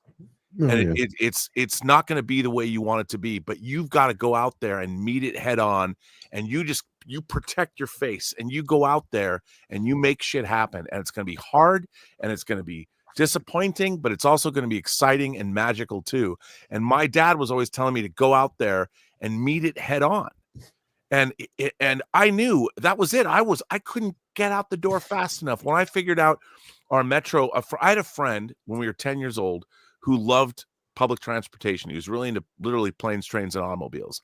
He would plot, because Seattle had a really great bus system. He would plot these bus rides where we would leave at 7 a.m. for 50 cents. We're 10 years old. You could get on the buses and ride them all day for 50 cents. We would go all over downtown Seattle, all over Bellevue, everywhere. You ask a 10-year-old kid to do that today, it would be science fiction. Yeah, of course. There would be no end. And it was all about, I mean, Jeff would meticulously plot these journeys, these jaunts. And they were amazing. And we'd go out and we'd go to the seedy parts of town. We'd go to the airport and watch planes land and plane spot. And you lived, you explored. We were 10. Yeah. Nowadays, if a kid walks down the street a mile from their house and they're 10 years old, parents are going to get arrested. I mean, but the whole thing is flipped. So young people want the world to service them. I'm this way. You need to recognize me. I want entertainment to reflect me. They're not learning. We looked at our entertainment we wanted to be out there and be a part of that world. Let's go. And the only I might say something controversial here, but I think this is directly related to the feminization of this country. I think it's 100% directly related to that. You watch how boys and girls will play. Somebody did an experiment, I think, at one point in time. They gave boys a Batman toy, and the boys wanted to be Batman. They immediately took the Batman toy, started flying around, fighting the Joker, doing all that kind of stuff. When the girls got the Batman toy, they sat Batman down at the tea party. All right, little boys and girls, here we are. It's Batman's and joining the tea party. He's going to be talking to Mr. Bunny and blah, blah, blah. And they brought Batman into their world. Instead of them going out and trying to see what Batman would do on a daily basis, they dragged Batman into their world. Well, what That's you're exactly talking what about you're is about, why Rob. Barbie is set up the way she is and other boys franchises are set up the way they are. Barbie But doesn't my point was that the feminization, it's the feminization of the way that we live our lives in the world. Everything has been geared more towards, like you said, Rob, the inward, because that's how women look at things. It's about them and it's about their world. It's not about what is the rest of the world doing? What's outside of me in my sphere? What's outside of this? Have you guys watched Adolescence on Netflix at all? No. Adolescence, it's 4 episodes. Let's welcome Mark Mitchell first. Hey, Mark. Hello there. Hey, how's it going, everybody? Great to have you here. How's it going? I would say that Adolescence is the greatest thing I've ever seen about the destruction and what young men are facing in the world. It is devastating. Well, I'm going to read some super chats, then we're going to jump into it. We're going to follow that up exactly what I think is one of the reasons I think is the result of feminizing men. We're seeing it in the last week. Skull Leader 2016 for $20. Remember when petite women were hot? I had a crush on Audrey Hepburn. I remember that, but they were rare. I think that was the difference. They were also classy. There's a difference between petite and thin, too. Though. Yeah, and toothpick, where you actually get splinters if you kiss them. Yeah. All right, thank you. you. I mean, believe it or not, Audrey Hepburn was a lot bigger than Ariana Grande is right now. Oh, God. Ariana Grande looks like you too, probably, yeah. Ariana Grande looks like you could just blow and she'll fall over. But real quick off of what Rob's saying, kind of button it up, I mean, he's not wrong. I think the future of film is AI. And what I think is kids are going to sit down and go, I want to be Luke Skywalker. So you'll plug it into a computer, and then the kid will be Luke Skywalker in Star Wars. And all of his friends in screens. Yeah. Quantum computers can do it in I mean, we honestly, we don't have any idea of what this world is going to look like in 20 years. Oh yeah. It is going to be entirely transformed in ways that are going to be hard to understand. And now that we're already generating user-generated content, have you guys ever seen the Wim Wenders movie Until the End of the World? No, well, it's a movie where they make a machine where you can actually record your dreams and play them back during your waking life, and people kind of become addicted to watching their own subconscious. That's what is going to happen with quantum quantum computing. I can see that, but I still think we'll have movies. I still think we'll have movies the same way we still have LP. We'll be writing those movies, George. We'll be saying, hey, I want a movie with, Scarlett Johansson and Humphrey Bogart set in World War II times and, make it 3 hours, have Quentin Tarantino as the writer, let it be directed by, John Huston, boom, boom, boom, boom, boom. And then we're going to get that movie spit out to us. And that's how people are going to be entertained. And that's why Hollywood is crying right now to Trump. Trump, save us. It is. That's why I said earlier that you have the same actors, which we're going to get to in a second. Let me get through these, and then we'll get to you that. guys are all lofty, man. I'm sitting here like, hey, if I had this choice, I just have like Sydney Sweeney and Kat Dennings mud wrestling. Like, you're going to get that too, but they're going to limit that. They're going to make you got something to do with the other 24 hours of the day. Jesus Christ! Speak for yourself. I could do 6 or 7 hours. 6 or 7. Yeah, I'm talking about 5 or 6 stints at 15-minute stints here, right? Like, I don't know. I think it's going to go the way of Broadway. Hollywood Yeah. is going to go the way of Broadway. You'll have Hollywood shows that are on a very limited market in a very limited parts of town where you go see them like you would the traditional theater. Because theater, before movies became a thing, were everywhere. What happened when movies came? Well, theaters shrunk. Movies took over. What's going to happen now? Well, we've got social media and AI. That's going to grow. And then theaters, classical movie things are going to shrink down to match the market of actual interest. It's going to be niche. Yeah. It's not, but here's the thing. How are you going to justify the expense of what it takes to make a Well, film? I think it'll get done. I think that's where AI is going to come into play. Yeah, sorry. No, it's going to be AI is going to be able to generate everything because theater used to be hugely expensive, and now it's incredibly cheap, especially for a Broadway production these days. It's now rebudgeted for its market. Yep. All righty. Well, Market reality. Make a movie's cheaper as long as you don't have all the bullshit that goes with it. Yeah.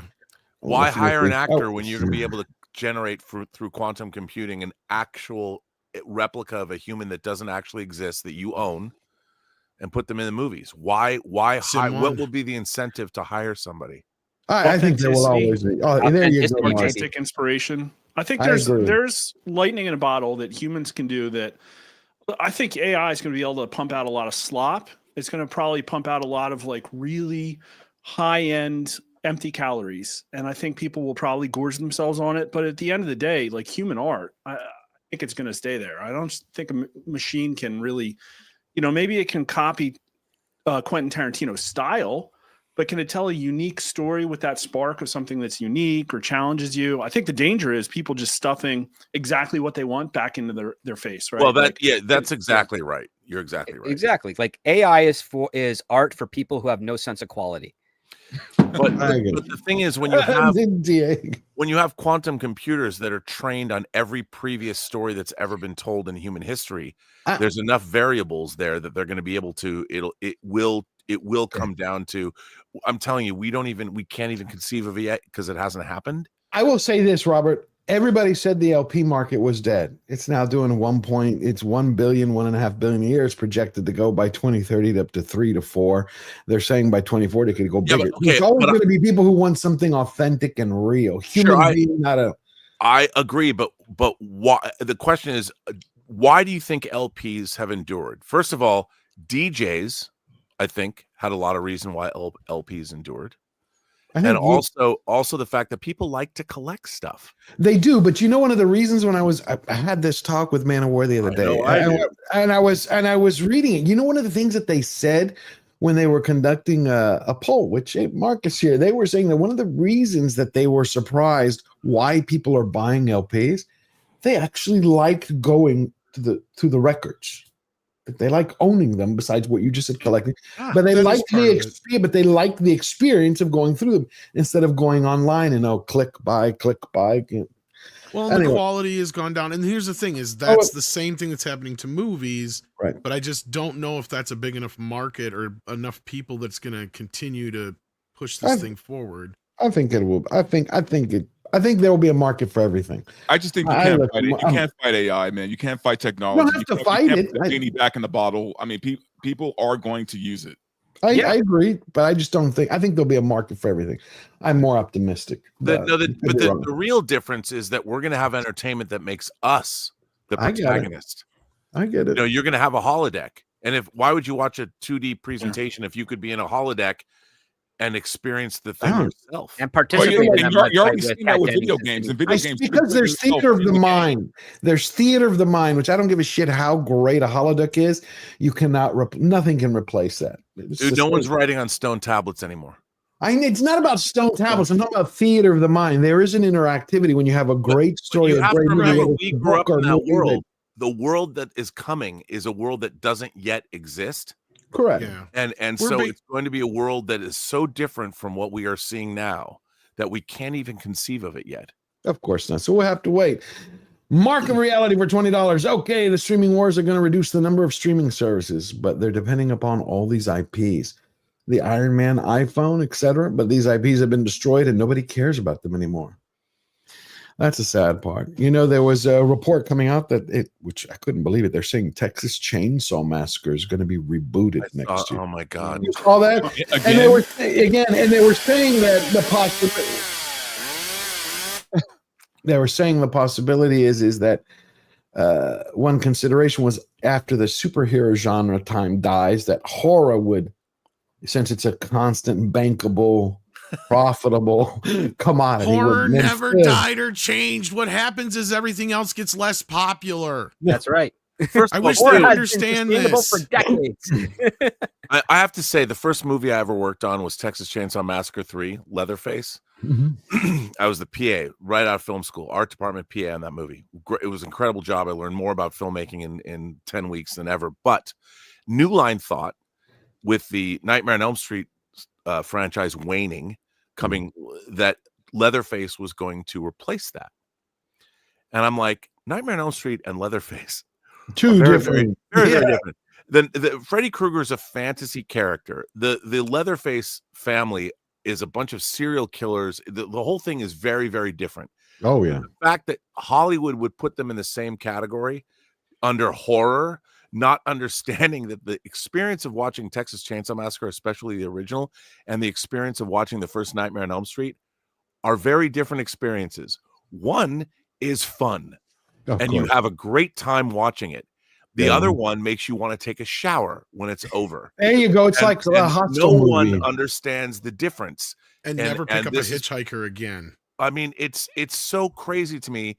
And by the way, Mike DeLuca, who now runs Warner Brothers, was the young executive who was at the time overseeing that movie when it was getting made, and it got delayed. The ratings board rated it X 5 times, and New Line was like, "Why did this not work?" And I'm like, "It's all about tone. You guys, I as a young PA could have told you that, but no one asked. But it was you can't bring that franchise is inherently in its DNA not fun, right? But I know, but they're bringing it back. I was stunned. And they're going to Chainsaw Massacre 2 was fun. Well, okay, but right, and that was a parody. But I get what you're saying. You're not wrong because you. Right. I mean, but Texas Chainsaw Massacre 2 was the original creator flying in the face of look. Texas it's Chainsaw the equivalent Massacre, of Gremlins 2, basically. It's a genius. Texas Chainsaw Massacre is a genius, lightning in a bottle. There's not another film like it. It's one of the most Gremlins ferocious, amazing movies ever made. Texas Chainsaw Massacre in terms of horror.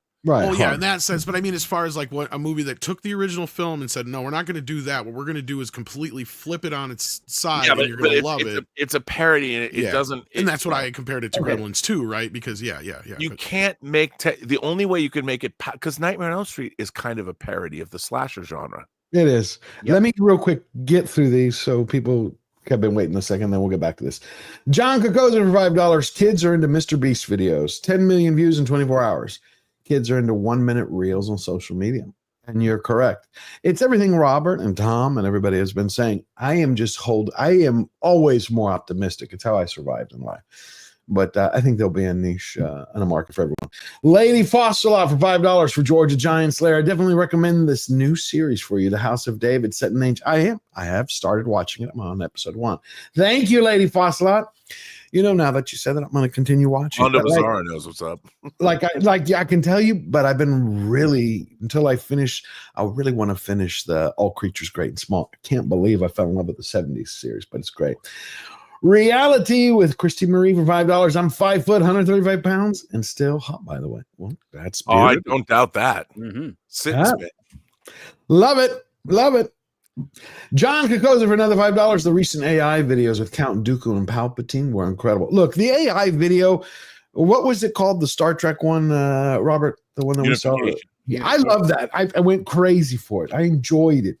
I'm not saying it's not going to be. I think it's going to be great. But that's not really AI. That's like makeup and proper CG effects and actors and stuff. It's actually quite brilliant. Yeah. I thought it was brilliant. By the way, I don't know about the Dooku and Palpatine ones. But that's the problem. That's other people using other people's creations. It's not. It's original. Are you going to use AI to create original things that you've thought up yourself? People are. We're going to see. They are. We're going to see. Or is AI going to think for it? think of it for them. I guess we'll find out. I think, yeah. Demogeny, hey, Demogeny, how you doing? We're going to have you on the show one day. Sup, George? Hail, panel, and chat. Hail to you, Demogeny. Yep, well, we got Castle Grayskull for $2 Canadian. Happy birthday, Robert and George from Canada. I appreciate it. Happy for him. It's your birthday, George? No, it isn't. But what I wanted to say was this. Now, we were talking about the feminization of men. And I was thinking about this. Where'd you go? We've seen over the last couple of weeks. Mark, have you had any data about what the public's reaction has been to all the Tesla terrorism? Yeah, we did. Let me pull it up. I actually had polling queued up too. We actually asked, there's a real problem with feminization. Yeah. See, part of it is, go ahead. No, I'm just like, they've used it kind of as like a technique to maintain and gain political power. And we literally just asked about whether the future is female and to see what people think. And the results were really pretty freaking stunning. Which party represents the interest of American women better? Democrats win by 12 freaking points, 49-37. And this is polling where Trump would win by like 5 points right now. You agree or disagree? Despite all the challenges we face, I remain convinced that yes, the future is female. That's a Hillary Clinton quote, I think. 50% yes, 28% no. And in the next 5 years, will women hold more leadership positions in politics and business or fewer? And it's more 34-18. And I mean, even Republicans, it's like 37% to 15. So it's like, without arguing about whether the last couple of decades of women getting into the workforce has been a net positive or net negative, I don't know if we want to bring that conversation up. Everybody's like, well, this trend's going to continue.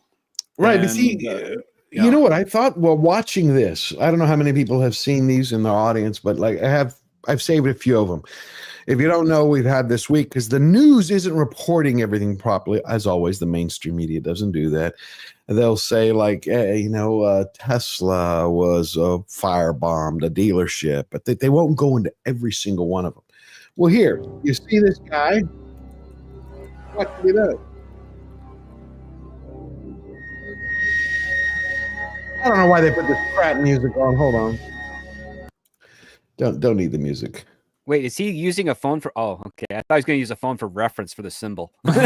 Oh man! Right. So he's destroying it, right? And you have one of these after another. You have one guy who, pardon my language, reaches back into his pants in the back and he smears it all over the car.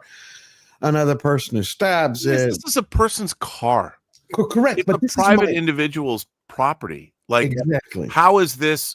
What you're doing is you're imposing hardship on a fellow citizen. Right. Here's the worst one. Look at this, Robert. And by the way, Teslas are good cars. Correct. They have great technology in them. This is my point. Tesla also makes solar batteries, solar panels. They do a lot more stuff that is actually very, very beneficial to the country. Correct. For 20 years minimum, we've been told by the people who are now attacking the Teslas and attacking us, they've told us for 20 to 30 years, we got to save the planet, go blue, go green, buy electric, buy this. And now they flipped the script. And I started to wonder, how is this continuing to happen? When I was growing up, if you saw somebody doing that, you'd call that person and go, what the hell are you doing to the car? And 2 or 3 guys would either call the cops or beat the hell out of the other person. It wouldn't matter if it was their car. So I'm wondering, is this a product not only of the feminization of men, but of the fact that these people no longer feel the undercurrent of a threat of violence from men? Because you used to also emboldened the countersuit. So if someone pushes you on the street and you fall down, you can sue that person for like $10 million. And society, and especially in the United States, has said yes, that is fair. Where in other reasonable areas be like, no, the guy did something stupid, he was pushed down, he has no actual harm done to him, leave him alone, leave the other guy alone. But we don't have that anymore. We have a culture that has emboldened the idea that a minor injury, even something that's not even going to be life-threatening or even last beyond the week, can warrant a person a great deal of money. And that is now infiltrated within general society. That's why you don't have all those. That's why you have people that actually have middle finger fights, just throwing middle fingers at each other, as opposed to throwing down and punching people in the face, because they don't want to get sued. They don't want to have to go through that process, because more oftentimes than not, the person that, can prove the greater damages will be the one that walks away from the case for something that is basically like, oh, I got slapped across the face. I'm suing you for assault. I'm charging you for assault. You're going to go to jail for assault. And we've expanded that terminology down to the most basic of actions, to the point where people are arrested, are in a state of arrested development from actually doing something to prevent harm or to get over a problem. Yeah, but nobody's the problem is they're doing this, and there is with men. Well, men, there's always been throughout my life, I'm sure through the dawn of time, Dante, DA, Script, everyone, Mark, Tom, you know, there's always a subconscious threat of violence if shit goes bad. You know that somebody does something to you, your family. There is that among men. Yeah, but that doesn't exist with women. But that's the difference. Women don't feel like women get they revenge. have any violence coming their way if they misbehave, do things wrong, whatever, get into an argument or whatever. Generally speaking, what you're looking at right now, and all of this Tesla stuff that you just got through showing, we're talking about a country that is being bent towards domestic violence or domestic terrorism. Right. That's what we're looking at. We're looking at straight up domestic terrorism, to the point where people are destroying Teslas to try to scare people out of having a Tesla or owning a Tesla, you know, to maybe try to lower the Tesla sales. I'm not going to buy a Tesla because it might get destroyed. And, you know, all of this is domestic terrorism. When is the government going to do something about it? Well, that's my question. See, the problem is, though, because they were ready to come hard after Jan 6. All right. And now these people are just indiscriminately going around destroying people's property. You know, like you just showed the guy, and I saw that video where the dude jumps out of the car, yells at the woman. You need this one. Yeah, I didn't show. I think they are being charged now with domestic terrorism, is my Thomas understanding. Correct. Pam Bondi caught 4 of them already, and they're going after us. But people didn't see this one. Let me show this. This woman was terrified. And she, again, just so everybody knows, she's liberal. She's left. She's not hiding it. Leave it to the motherfuckers calling everybody Nazis and KKK to actually act like Nazis and KKK. Yep. Angry because she was driving a Tesla. So this guy gets out of a car. Lee was on the way to a doctor's appointment in Linwood Wednesday morning when she says all of a sudden a driver behind her just laid on the horn as they came up to a red light. Things spiraled out of control when a white SUV followed her and cut her off, stopping in the middle of the road. Gets out and walks straight up to my window. So I cracked my window and I said, what is the problem? And he goes, you need to sell your car. This is a Nazi car. You're driving it. You need to sell your car. Lee says she's been driving a Tesla for the last 2 years. She says a man wearing a camouflage jacket and a ski mask attacked her for it. It's really sad, like, that this is what's happening to people who honestly, it doesn't affect how I believe or what I believe. It was just the car I drive. Being in Seattle, it was climate's important, our footprint's important. This seemed like the right move for our very busy family. This, however, isn't the first incident or. So this is what I'm curious, Mark. Are y'all doing data to see how that's like? I wonder how many liberals that's going to flip to MAGA or to away from. They just got a new Trump voter there, I think. Right. But I'm just curious.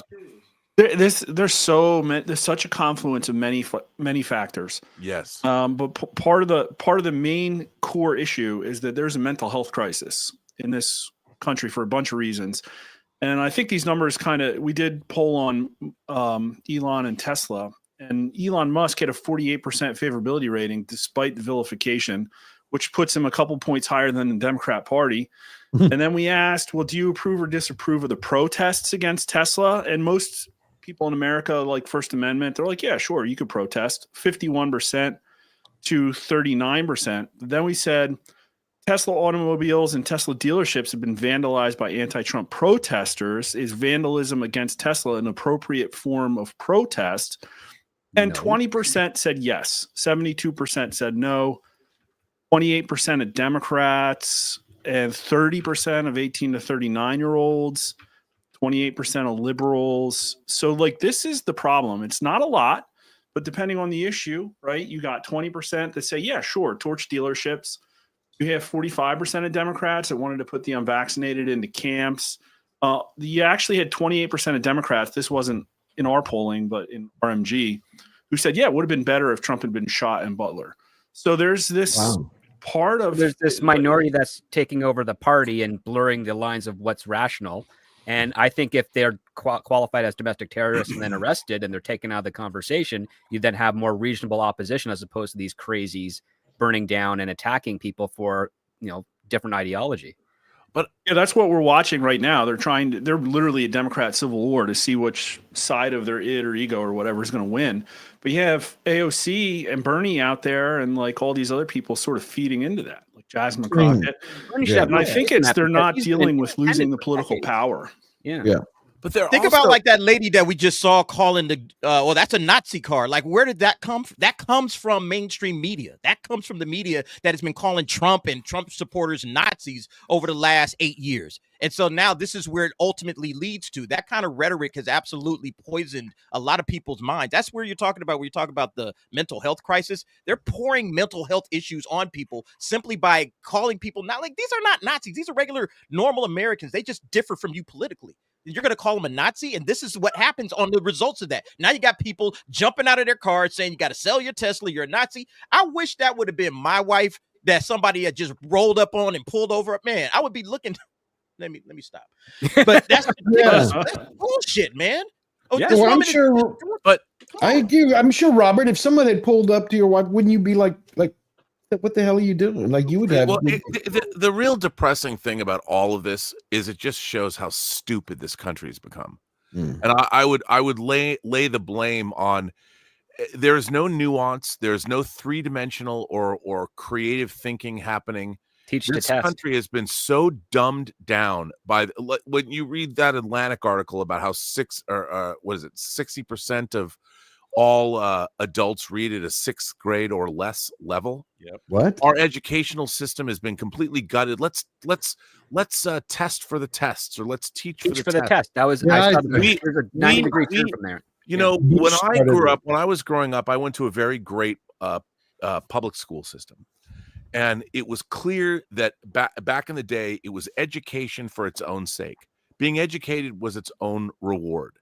And whether you took a home ec class, all the things you took, you learned skills and things that you might not have known that spurred you on to maybe make connections in your life. Like, look, when I went and did wood shop, let me tell you a story of something that happened this week. So my girlfriend Elizabeth is a teacher at La Sierra College, and she has a master's in fine arts, and she teaches fine arts. She has a ceramics course, and more of the people in her ceramics course were not in the fine arts program. They were from other programs that took this course. I went to their student show this week. That ceramics gallery show was full of, first of all, unbelievable talent and people that were not artists. They had created these beautiful pieces that were witty, that were creative, it was amazing. And Elizabeth got a letter from the dean of the school the next day saying, this show that you have done, we want to keep it up. We don't want to take it down, because it had something to say. And what it had to say was, you had people that were in economics and people that were in political science that also took this rando ceramics course. And they were creating pieces that were coming out of that was spurring their creativity. Now, when I went and saw it, I was blown away. And I thought to myself, this is the kind of thinking that our educational system used to bring to people. If you're going to be an economics major or in political science, why not have an artistic outlet? Because you never know what artistic thinking is going to do for your economic theory. Right. Give balance. We've analyzed everything. We want to be like, well, what are you? And we forgot that general education, whether, it's not learning just math or science. It's about learning a lot about a lot of different things, because education is not just about learning how to take a test. It's critical thinking skills, and it's learning how to think three-dimensionally. If you're in a position where there's a problem, how can you solve it? Or you have to know, who do you have to go to solve the problem? We have become so infantilized in this country. I agree. All the critical thinking skills have been removed from our educational system. And it's like, well, arts programs don't mean anything. Music programs don't mean anything. We'll keep sports because we make money from that. Yeah, but Dante sees that all the time. We have now created a population that is either yes or no. And suddenly people want to feel that there's meaning in their lives. So, hey, let me put on a mask and fight for something. Let me go destroy my friend's car. Who cares where the car came from? It's their car. It's their livelihood. That's a mother and a family member that's saying, we bought this car for our family. And now, 3 months ago, no one had a problem with Elon Musk's Teslas. They were oh my God, I love them. And the fact is, amazing. You know what she says? She goes on to say in an article about it, she's like, if I wanted to sell it, you think you can just sell a $60,000 car in an hour? Like, you can't just flip it. But Dante, are you seeing this attitude around where you live, or DA? I mean, honestly, not so much, man. Like, I mean, not at least not on a personal level. Like, I don't, you know, and I'm out there, I'm out in these streets all the time, and I don't really see this kind of thing happening, man. But I think it's happening it's happening in smaller places. Like, it's not, you know what? The reason why it's probably not happening so much in a place like LA is because everybody in LA has a gun, right? So you do some shit like that, you know, you better be ready, because I thought you know, y'all didn't have guns. That's the thing. A lot of these people, man, they don't understand the concept of fuck around and find out, right? Like, it's different. Like I remember growing up, right? Growing up in the hood was very dangerous because of, you know, gangs and everything, but the one thing the hood never really had was break-in robberies, right? People didn't break in cars. People didn't break in houses. You know why? Because you probably would have got shot doing some shit like that, right? I was just about to say that, Dante. Yeah, and there wasn't that many break-ins. So yeah, you're gambling with your life, literally, when you mess with someone's property, especially somebody's car. Right. Yes, sir. So I'm not seeing it so much here, but what I think is happening is some of these smaller places where people aren't used to consequences, right? They're feeling emboldened to do crazy shit like this. It hasn't happened in Texas, I can tell you that. You started with feminization, and you brought it back full circle. Yeah. And I hate to call this feminine, but there's this idea of logos that has permeated all of Western culture. And the idea is like, you talk to people, you learn things, you progress, you grow constantly, you challenge yourself. And it's a masculine role historically to be a provider and understand reality and be the person that has to deal with the world and kind of be a protectorate for the rest of your family. Amen. And I hate to use the word, but it's kind of like a feminized version of thinking to understand that, well, my actions don't have consequences. I don't have to worry about whatever other people think. I can balkanize and go into my safe space. This is all like the part of what I think you call the feminization. And it's being manipulated against these people because the Democrats are out of power. They want to regain power. They have a plan. They're going to try and flip the House and slow Trump down. And they're throwing these cannon fodder people that they pay for, or are insane, and they're trying to trigger them. But here's how disconnected they are. If you go to Reddit, like Reddit wants a coup. They won a civil war. Like, people are asking for, they're using coded language to ask for violence. But guess who the military is going to side with? Right. So like, they have no concept of how this would go. Well, look at this. This is the part. I mean, because everything is tied so much together, right? So we're talking about AI. Robert was bringing up incredible points about AI. And we're talking about the feminization of men. Well, celebrities have been trashing Trump for God knows how long. 8 to 10 years minimum. 8 to 10 years minimum. Okay, right. So what do you have all of a sudden? Where did he go in my bloody here it is. Hold on. Sorry. My camera went out. 1 second. So you have here, I just had him and he just disappeared. Was it Mark Ruffalo this time? No, Ruffalo took. Here it is. I was a little stunned about. I wasn't stunned. I'm going to stop using that word. I wasn't stunned. I was surprised who it was. I didn't know he had gone batshit crazy. So then I went and looked back at his history because I used to watch all his movies and haven't paid attention to what he's been John doing. Cusack then. John Cusack, yeah. Oh, wow. Yeah. This I really enjoy taking this guy down and the stock down. And because of the example it will set, you know, nothing's going to. We are in an oligarchic country that's fascist and becoming more fascist every day. And that means people are going to die and it's going to get as ugly as we can think. And the only way to stop that is if the people who have the money are afraid of us, 99%. And, you know, it's the people who own the society, the owners, those people, we have to make them really afraid. And what's happening now with Musk is making them very afraid. And that's a good thing. If we Do you think you think he believes any of that? Anyone? Probably believes it. See, I think they believe this stuff, George, until they have to pay the price, right? Until the consequences come. See, it's easy to talk shit, right? Anyone could talk shit, right? And sound tough and sound like this and that. But when it comes down to it, like you find out who you are. It's like the Joker said. You find out who the cowards are. Right. You know what I mean? When they're about to go. So, I mean, You guys remember during the George Floyd protest, the one actor or basketball player, I can't remember, he was, hey, burn it down, until they got to his neighborhood. They say, whoa, not here, don't do it over here. LeBron, Yeah, I was like, Beverly Hills. I thought you was all about burn it down, bro. What And to happened? everybody that got blocked by John Cusack because of me, you're welcome. Oh, you got blocked? I didn't know. Oh that. yeah, John Cusack blocked him.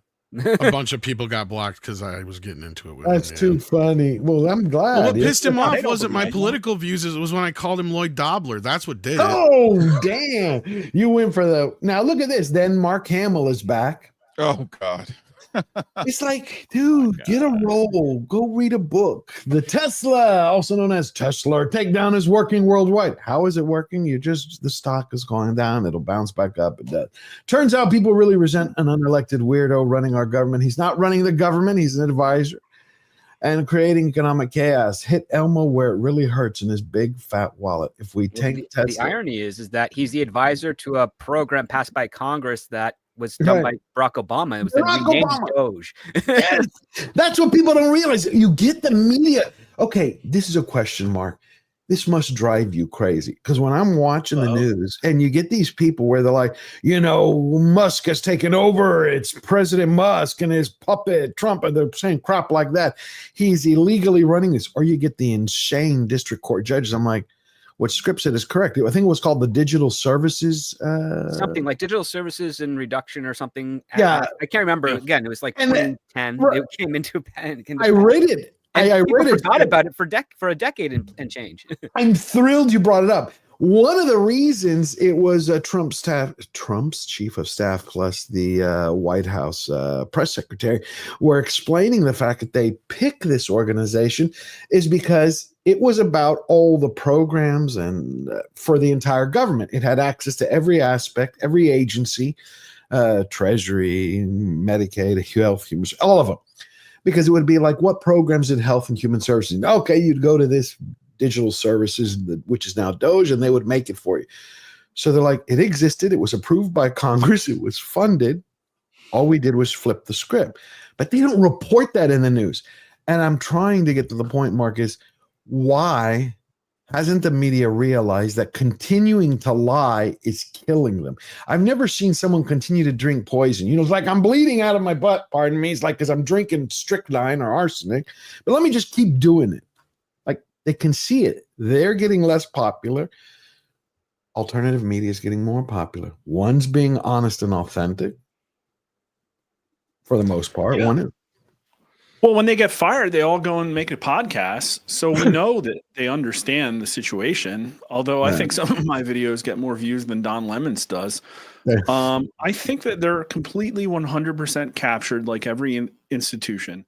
And I think the reason they can't change, like this goes beyond access. They're all so tied in. There's a revolving door everywhere. Like everybody literally just left the Obama administration, went to work at nonprofits getting USAID's money, and then hopped right back into Biden. Then they go work at Google. They come back. All of the people in the media, I think fundamentally know that they're paid very well to read a script and where their bread is buttered.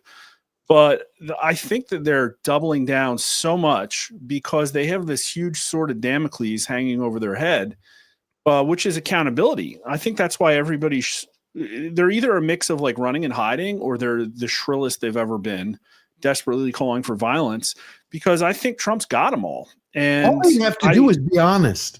We're starting a new league. Just report facts. You go, here are the facts. Stop. Here's my opinion. You don't have to lie. People who are blowing up, many of them are afraid they're going to be in prison if they stop lying like that. If they stop resisting Trump with every fiber of their being, that's the problem. That's the only thing that explains it to me. But even today, I interviewed a guy, Peter Burnett. He's an election integrity investigator for Wisconsin and runs a nonprofit. And literally this morning, he used the phrase military tribunals and executions, which is something I haven't heard in a while. And I know what everybody says when people say those topics, but this isn't just some QAnon guy. This is a guy. And then even Patrick Byrne was saying that accountability is coming really soon. And I've heard multiple people. Tony Schaffer, former CIA spook, came out and said that these people are going to jail. And I had somebody imply that Act Blue was probably under FBI investigation now, not just multiple state investigations. So it's like what we might see is Act Blue, like poof, completely unwind. Everybody knows exactly how much money laundering happened. The Democrats might miraculously lose $3 billion of annual small dollar donate. And then who are they tied to? Whose campaign did they work on? What nonprofits did they funnel money to? So I think Trump's just got them all, and they're being It's crazy, Mark, because I went back. Has everybody seen the videos of Bill Clinton, Obama? Yeah, going how they wanted to eliminate get rid of the waste, fraud, and abuse. Same words that Trump uses. Like, Robert, you've seen those before. Clinton, he said, I want to clean out the government so we can get the taxpayers, the citizens. Clinton did fire a lot of people. He did, because he had a surplus, remember? Yeah. But I mean, look, what it comes right down to, here's what I see as a big problem. People want to hate their neighbor. And they want to see, because I'll tell you something. It's really easy if you're leading a life of quiet desperation, you're looking for meaning in that life.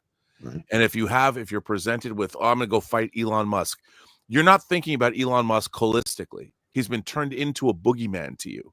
You don't think of everything that Tesla's doing. You don't think of what's going on with SpaceX. You don't think of what's going on with Starlink and all the other businesses he's in charge of that are actually very beneficial to our company, bringing in astronauts back, and so there's a lot more going on, and there's hundreds of thousands of Americans who are employed.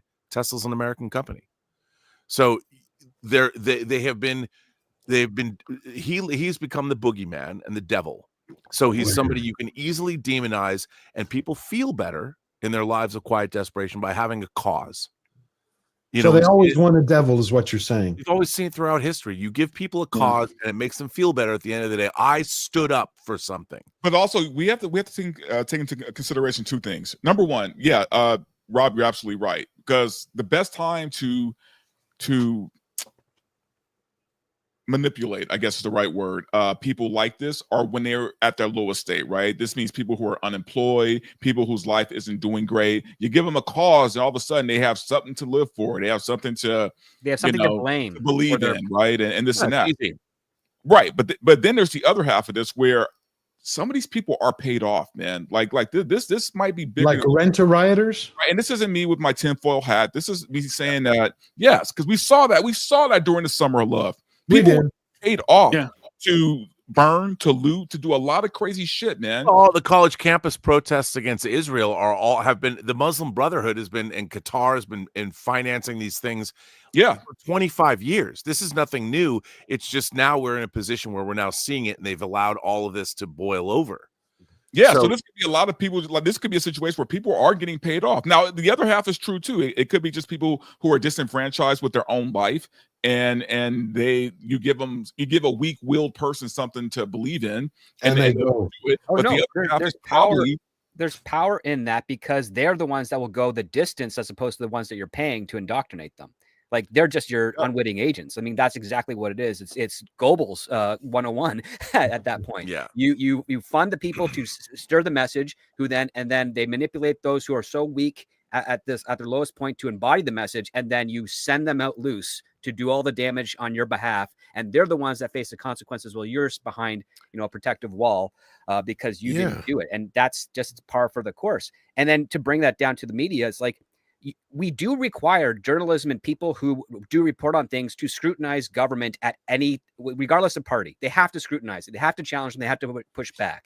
What's happening now, especially with some of these other media outlets, is they're taking the umbrella term of scrutiny, and they're saying, well, this justifies us to, say, manipulate or nudge or massage certain information to to push our own take on what's actually happening, as opposed to providing the facts at hand, providing a separate commentary, and then allowing the audience that is watching this to make an informed opinion. But the media was captured and manipulated in the 80s when all of a sudden they became more advertised dependent, where, like, again, one of the things that I never saw in Canada, but I only ever saw in the United States, was pharmaceutical commercial ads on all news channels and all TV stuff. I never saw them growing up, Script.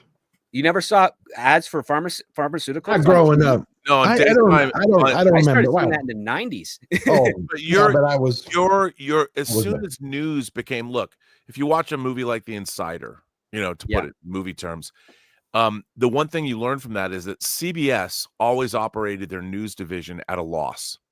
It was not a money-making division, and they did that because they wanted to protect the integrity of their news. Didn't they get the carriage fees? What's that? I'm sorry, I didn't mean to interrupt you, but you said didn't they get the carriage fees? Because I've been reading a lot about how cable. I've been researching how. Yeah, cable, but that was later. And that was what I'm saying is that CBS. What happened to news? What happened to journalism? Is it became for profit? The 24-hour news cycle, and the 24. So news became entertainment, and once that happened, the integrity went out the window. And then all of a sudden, I mean, that really helped and fomented these divides in the country. It used to be, you can go back and watch like conservatives and other people, go watch YouTube videos of some of the debates they used to have. Like Counterpoint, right? And back in the day. It was unbelievable. Crossfire. Even before that, but the thoughts when you had people having these incredibly learned, thoughtful debates, people that respected one another on opposite sides of the aisle. But that was the point. They had different ideas. But that was how a democracy worked. And you can talk about, okay, Lincoln was a Republican and the Democrats, but there was always there was always an idea that politics was about learned discourse. Correct. Now, because we don't have a population that's educated enough to engage in that kind of thing, because they haven't read, most of our country has never read the Bill of Rights. They don't know the United States Constitution. They don't know. So when those norms are being violated, and one of the things I think the Trump administration in the last 2 months has not done well is to come out and go, listen, we are going to break a bunch of stuff. We are going to do a lot of things that haven't been done before. You hired us, you elected me to do something new. To bring in and to destroy all of these norms and in terms of pushing back against our judicial branch, these are not good things for our democracy, and they're not being handled well. And what it has done is, even when Justice Roberts comes out and says, look, you can't just decide that a federal judge, you can't fire them. We are in a position now where our entire political system is now been turned into bread and circuses. This isn't good, because the communication between the new administration to our entire, they're not just serving one half of the country, they're serving everybody. And look, if you're going to say, I'm going to fire a bunch of people that work in our national park system, you got to explain why. And what's happening is, on a daily basis, chaos has been sown on both sides.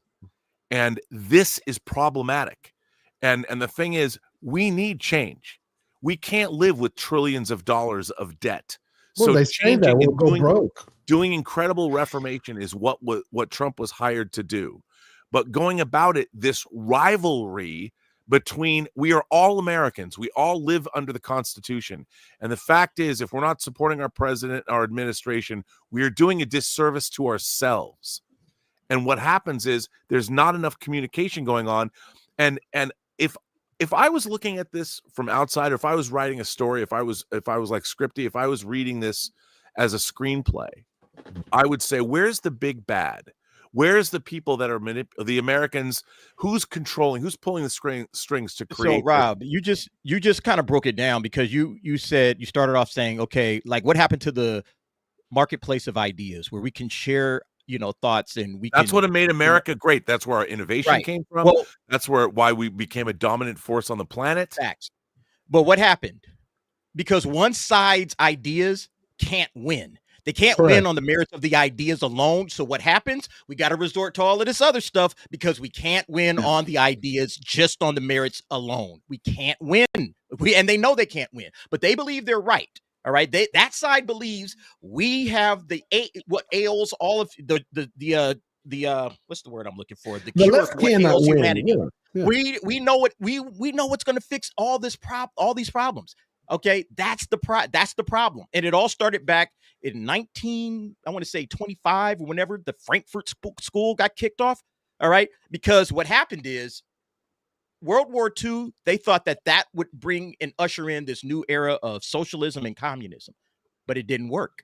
No. It didn't work. Why? Because America proved that you can balance things out throughout your entire country. We proved that communism isn't going to work. So they had to now resort to what the Frankfurt School is, the critical theory, all the social Marxism and cultural Marxism that you see portraying itself out today. That's basically where it all came down to, because they know they cannot win. So they have to divide us. They have to divide us by race. They have to divide us by gender. They have to divide us by sexual orientation. They have to divide everybody up, make enemies, create division. And then after this division gets created, then what they're trying to do is reunite everybody under one banner. Yep, anti-Trump, Trump derangement.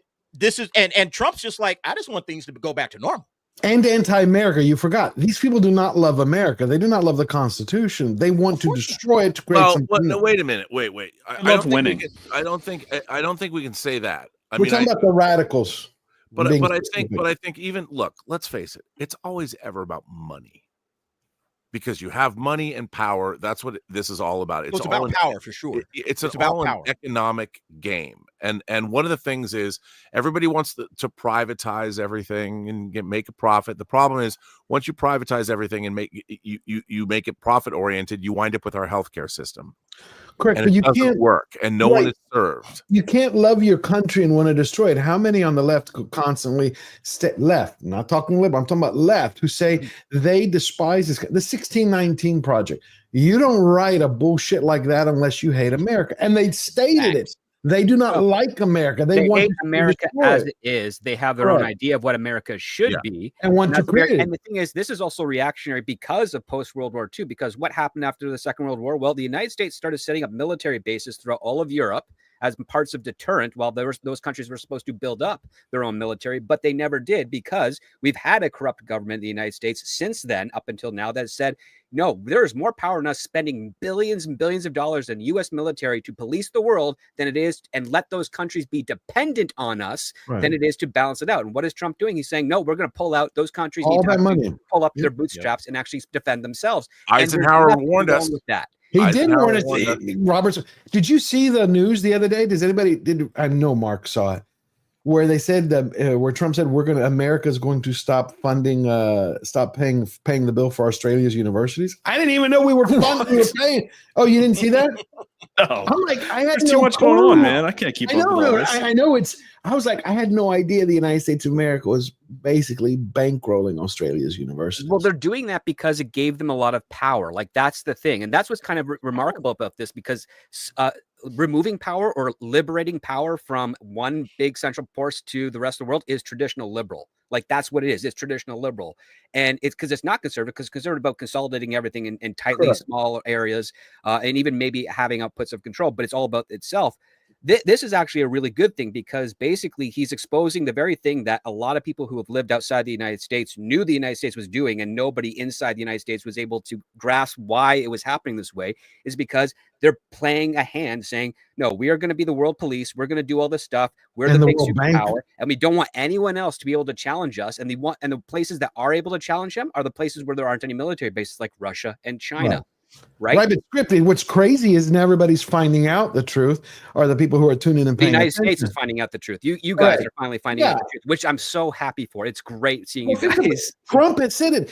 I mean, you saw the woman I always call Eva von Braun, the president of the EU, the new head of the EU. Eva von Slayer, whatever her. So she was, I remember it was like 4 weeks ago, President Trump had basically stated that he was going to stop everything that's happened after the Marshall Plan. He's like, basically, the U.S. has been paying.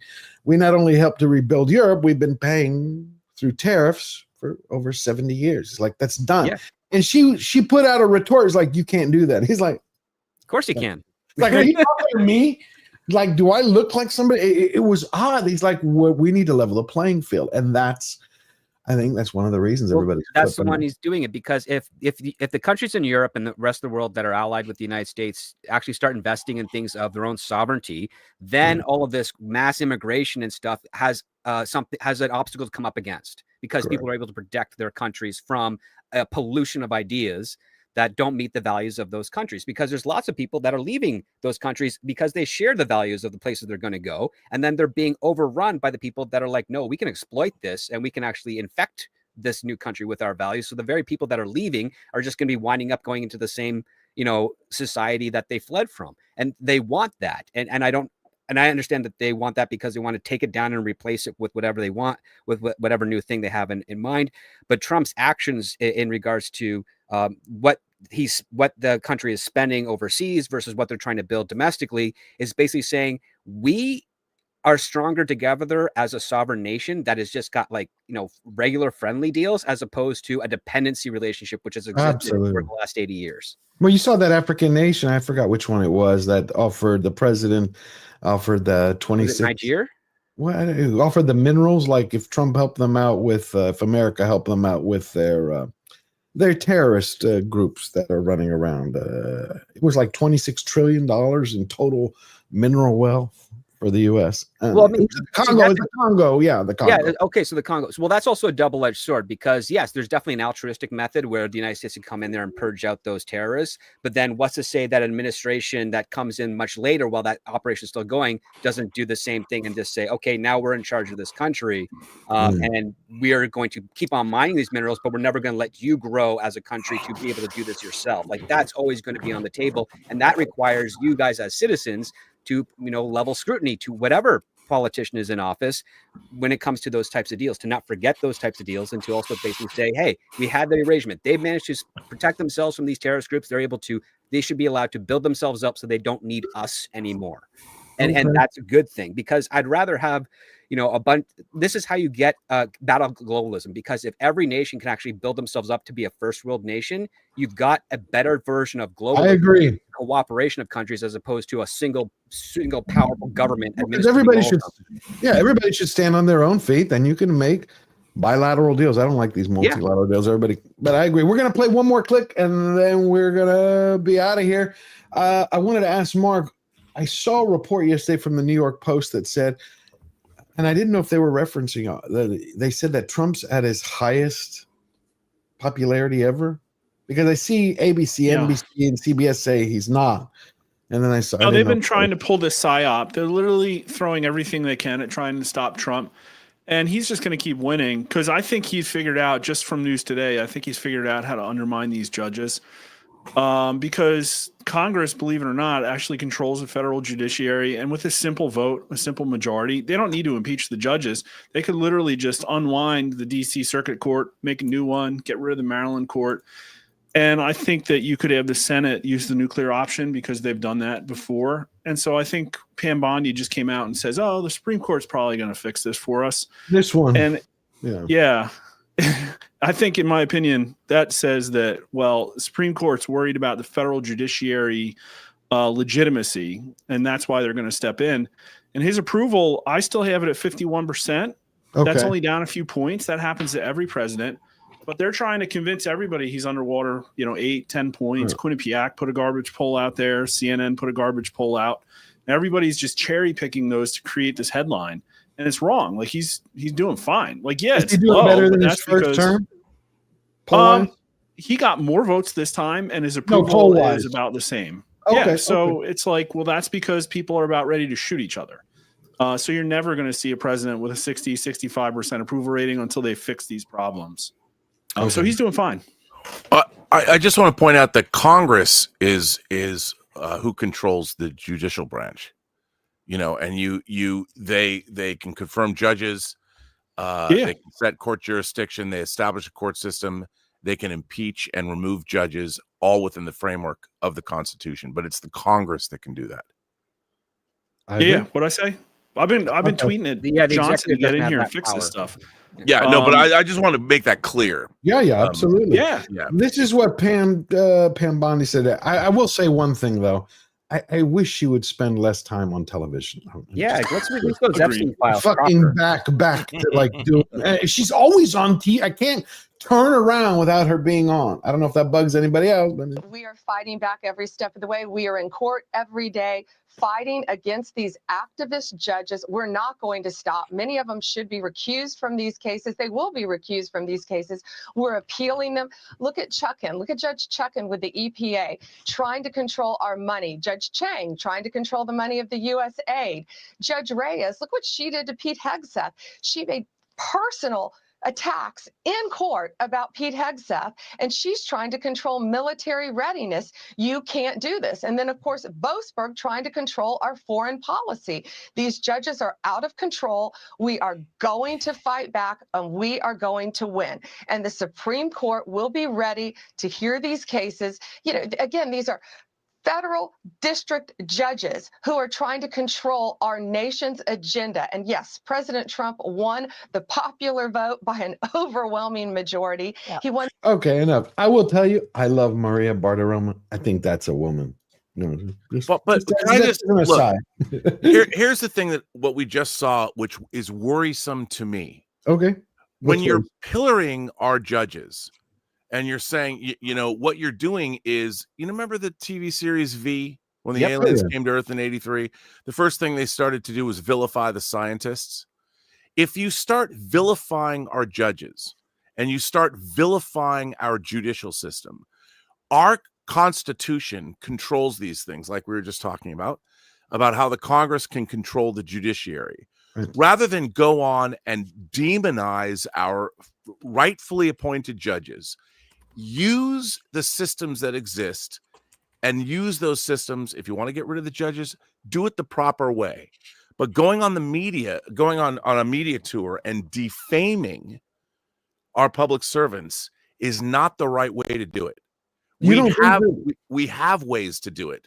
And we have that. The Congress should be doing these things. But you don't think, Robert, that they're defaming it by putting their note? Like, what does the judge have to do with military? Yeah, I would disagree wholeheartedly with that. Yeah, it's like, but see, here's the thing. You know, you might not like what the judges say, but they don't respond to it in kind. You know, use the actual. The problem that I have here with what's going on is, you have a pundit go on TV and they're defaming our entire judiciary. But it's not the judiciary. A check and balance on the other two branches. Like, you cannot compromise that. That's my problem. Aren't they defaming themselves with their actions? Because this is lawfare. Well, no, you might disagree with their actions, but that's when you bring in coordinated. That's when the Congress comes in. No. If you have a problem with a judge, you bring in Congress and allow the mechanisms that exist in our government. That's why they exist. I agree with that part. But they've taken 129 actions from his first term till now.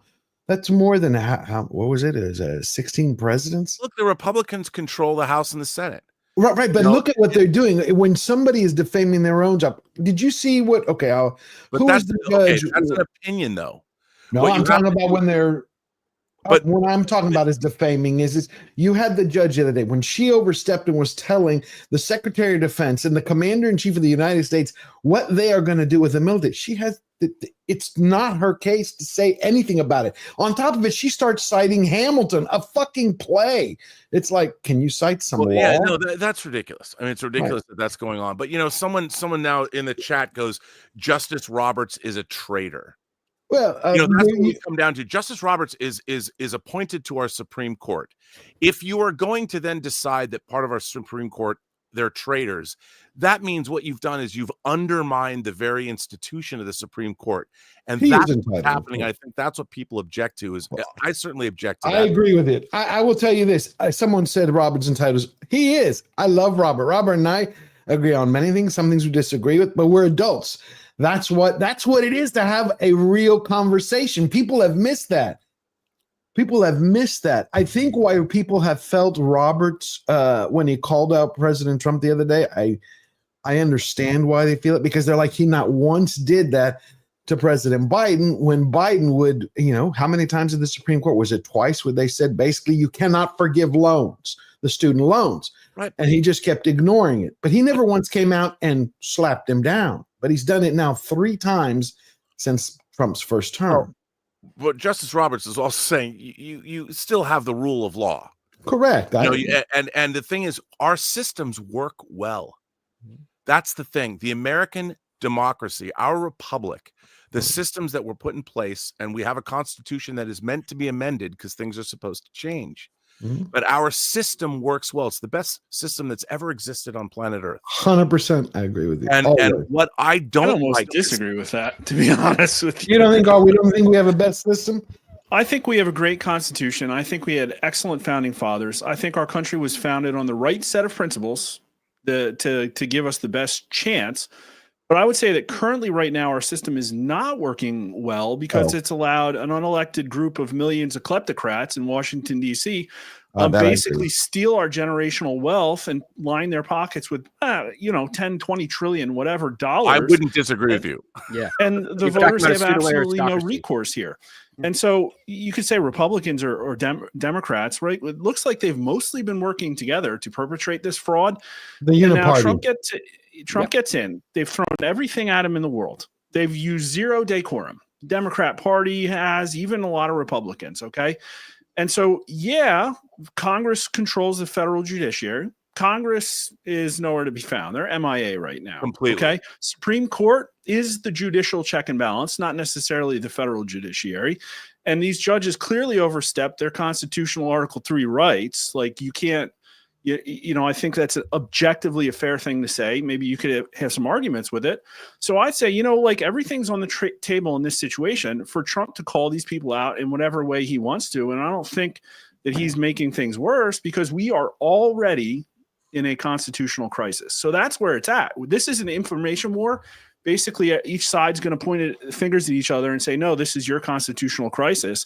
And at the end of the day, Trump has the people on his side here because even though he only won by 1.5 points, 70% of people are angry at the level of waste, fraud, and abuse.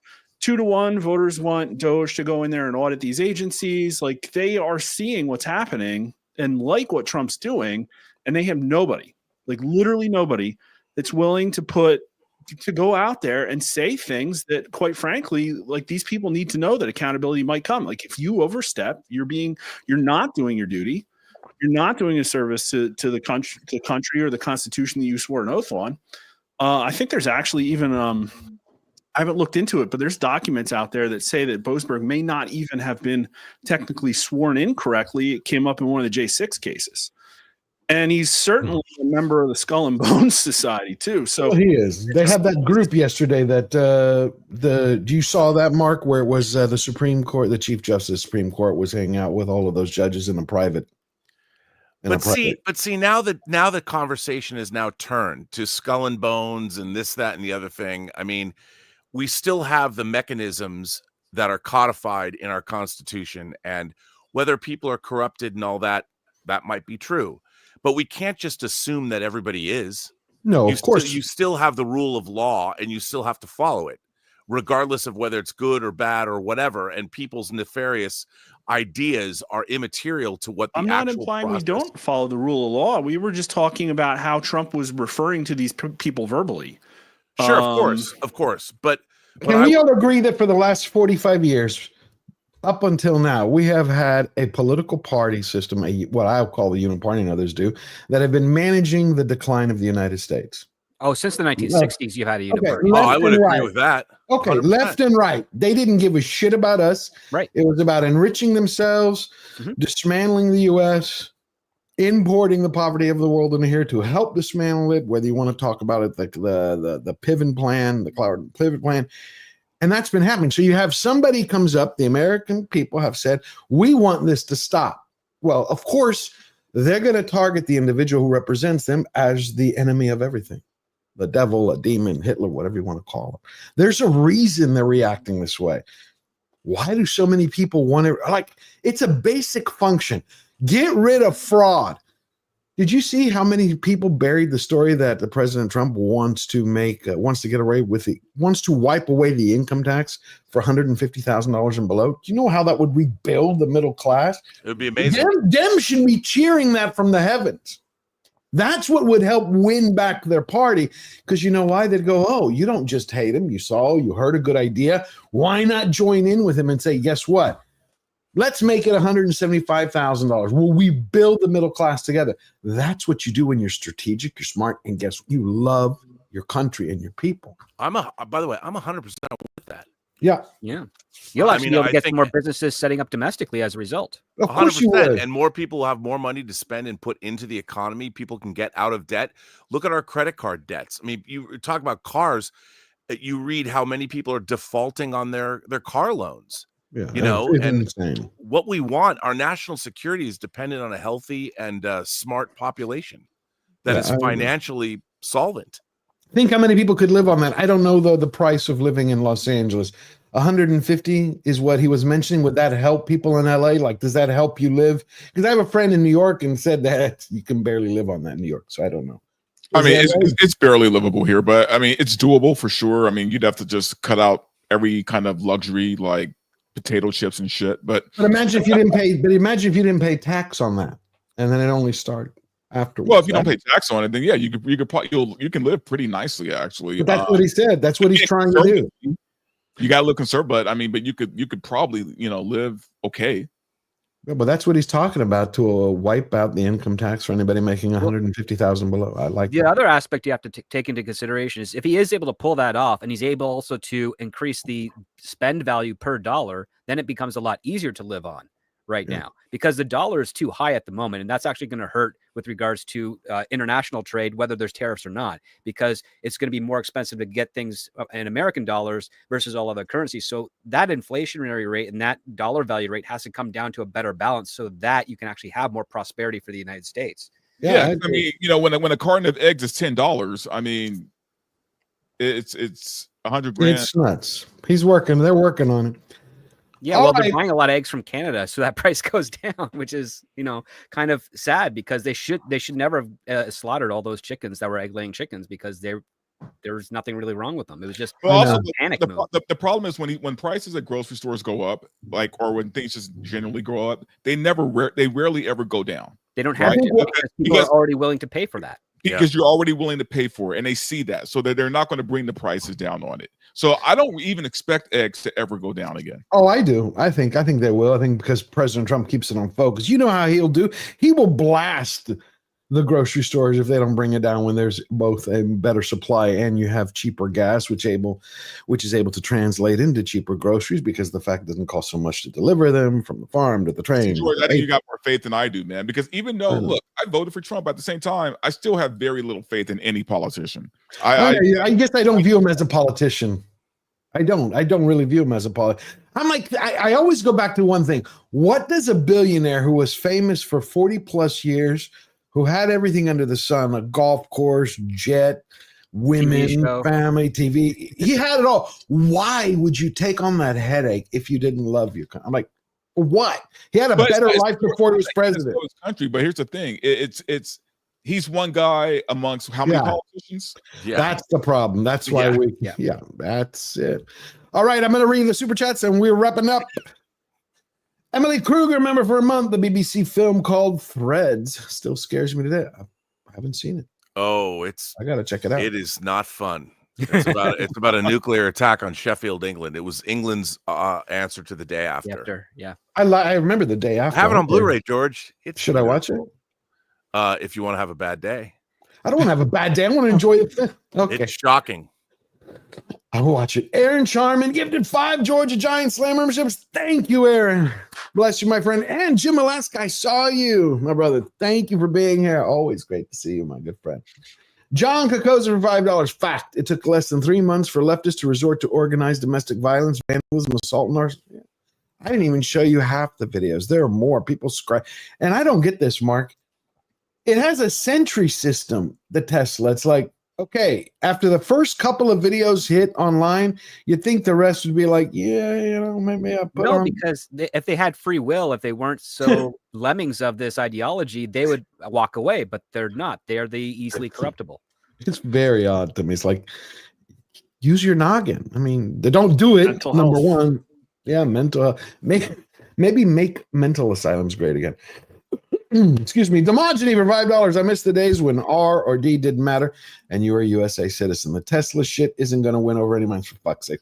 I agree. Robert and I talk about that all the time. That's why we agree with many. It's like we need to be Americans. It's our home. In your home, you don't keep fighting. It's like you're going, I want to destroy my home over. No. We're Americans. It's also one of the reasons, though, I hate hyphens. I don't like the Mexican American, African American, Greek American. I like you're American. Yeah. What's your name? I like that straight. I don't know when that crap started. Picasso, a member for 3 months. God bless everyone. Say no to bullshit. That's straightforward, and I love it. Thank you, Picasso. John Kokoza again for $10. The Marxists took over the education system and intensely removed critical thinking to create a generation of woke foot soldiers they can activate. Mao's Red Guard. You're right. I always call it they wanted to program a new generation of Muon command herds so they can walk into the slaughterhouse with a smile. They had the foundation to it because the Rockefeller that did the public education system was basically to make workers. And what's more like a worker? Well, a drone. So you had the foundation to exploit and manipulate from there on. And it took many decades for that to actually take hold. Pretty tragic. Yeah, it is. Has anybody looked at the JFK files? I started scanning them. It was interesting. I haven't only because of honestly, it just doesn't interest me, man. We already know that the government killed him. So I mean, it's kind of like the spoiler alert already happened like 40 years ago. You know what I mean? It's like, Mark, does anybody care about that? How they did it? I mean, it's just. You have any polling if anyone cares? I thought more people would give a damn. All I have is that going into it, 42% said it was at least somewhat likely that there was a government conspiracy to take him out. So, like Verbal says, like pretty much people already kind of knew. We'll test it again in another couple of weeks, but I mean, it just looks like it was the CIA. The small, but nobody seems to care. They don't care about. Sorry, I didn't hear. It's been a long time. People have short memories. I mean, it's like how you can't move forward in the future, pardon me, without cleaning up the past. But you're under the assumption like people just we know corruption exists. It's not like it's a surprise. It's like we know that our government is shady, right? I mean, so it's kind of like it's not. Yeah, maybe it's interesting like tidbits, but overall, it's nothing shocking. Or my family agrees with you, by the way. It's not surprising. It's not Dante, my family agrees with you. They think like, why do I give a shit? And they're with you. They're like, we have bigger problems, bigger fish to fry. And I'm like, I think you have to clean out your closet first before you can go organize and clean everything else up. Well, because, George, here's the thing. Say, we find out everything, right? Who pays for it? That's the thing. What would we? That's a great question. We need to take the next step. That's what I want, is to take each step forward. We need to find who are we going to hold accountable. And you realize most of those people are probably dead already that were involved. It's not about the individuals. It's about what allowed that to happen. Like what do we have to put in there? What new checks and balances we have to put in there so it doesn't happen again? Well, has a president been assassinated since then?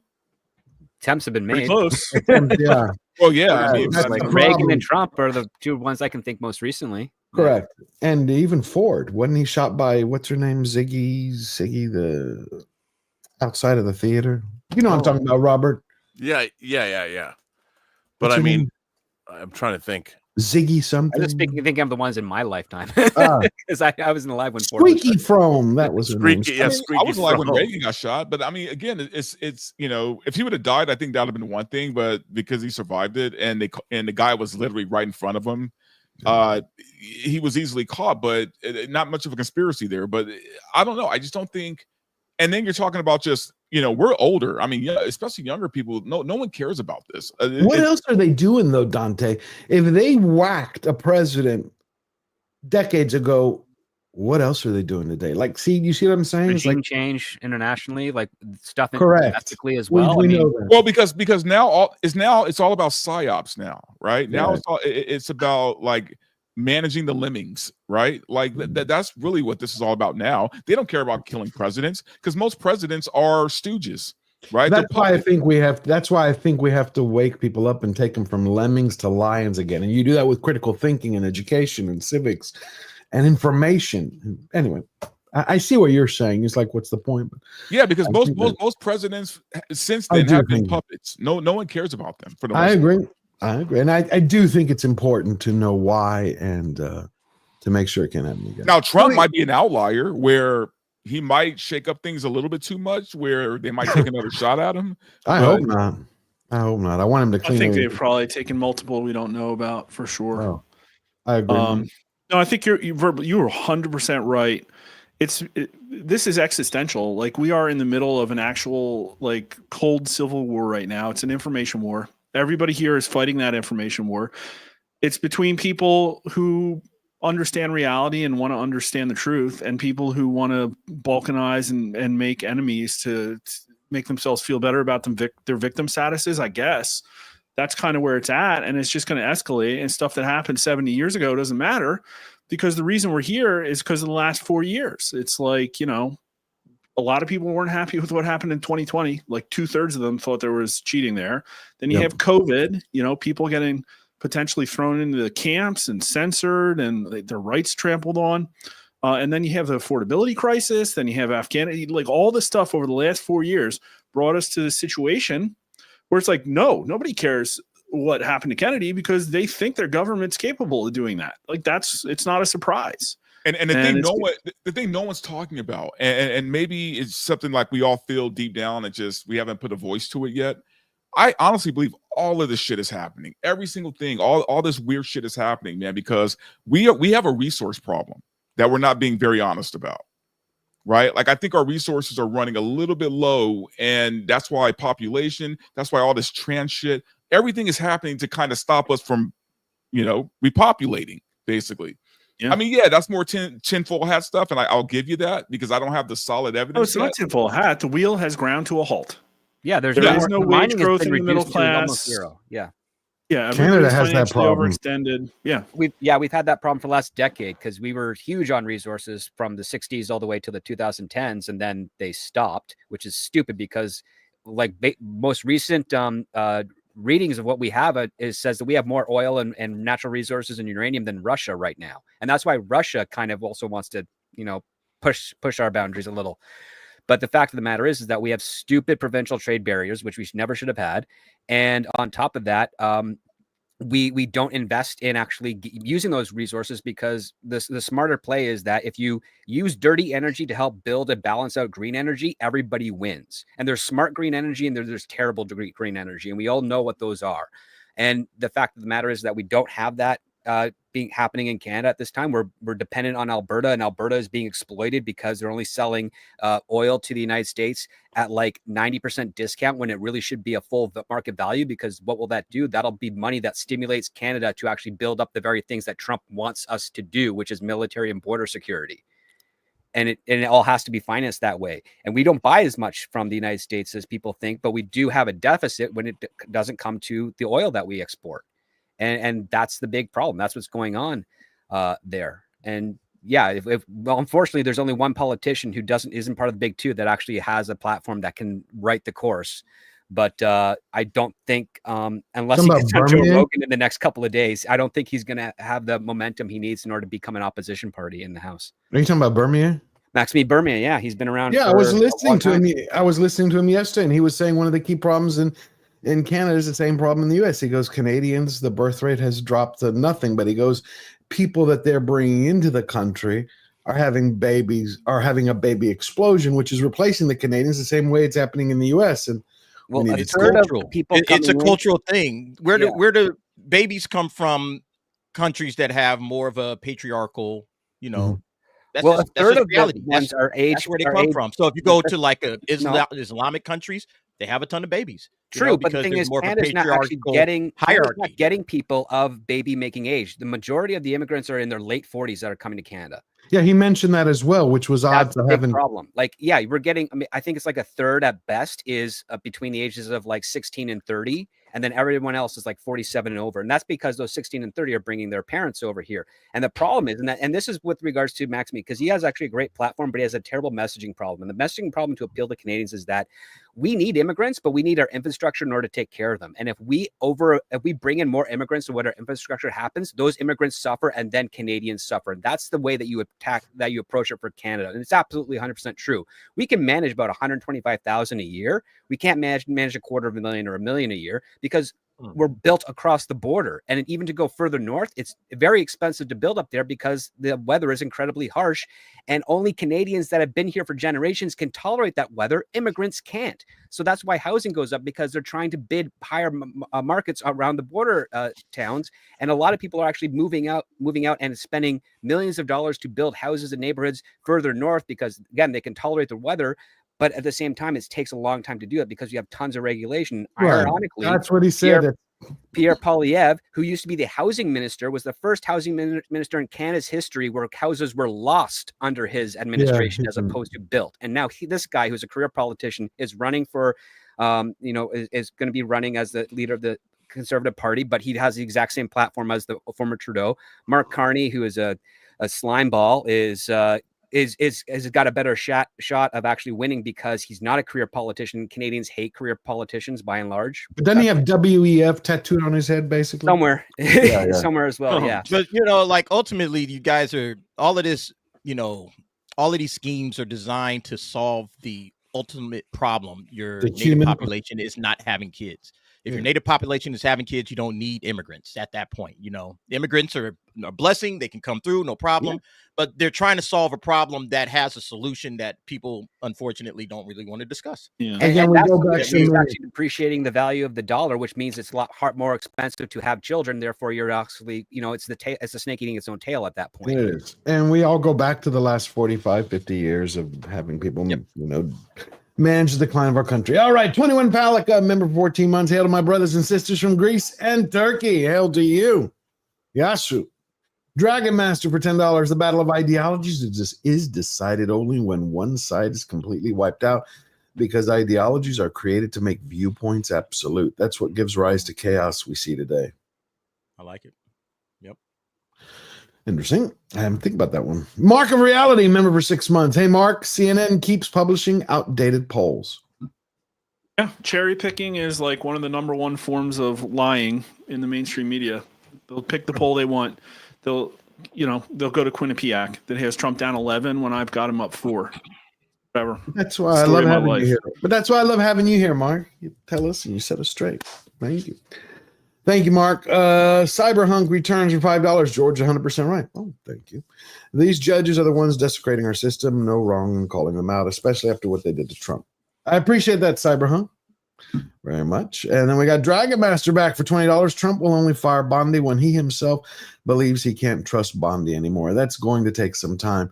I mean, he defended Amy Coney Barrett when she betrayed him in the court previous ruling with the 4 and 8. I wasn't too thrilled with Bondi to begin with. I'm waiting to see how things pan out. I don't like that she's on television 24 hours a day. It's like, go do your job as AG.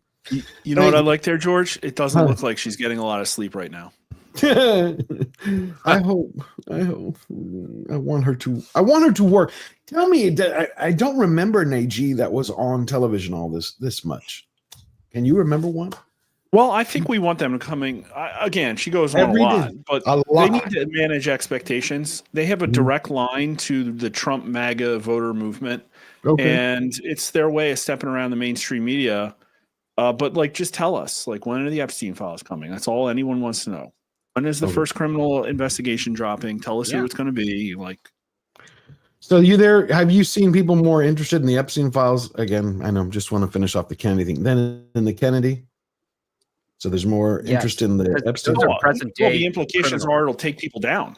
I know. I just wanted to ask. I want to make sure. I just want to make sure. I'm interested. Yeah, that's what it comes down to, because at least with Epstein's, people will pay. With JFK, then no one's going to pay for this. They've all died. Yeah.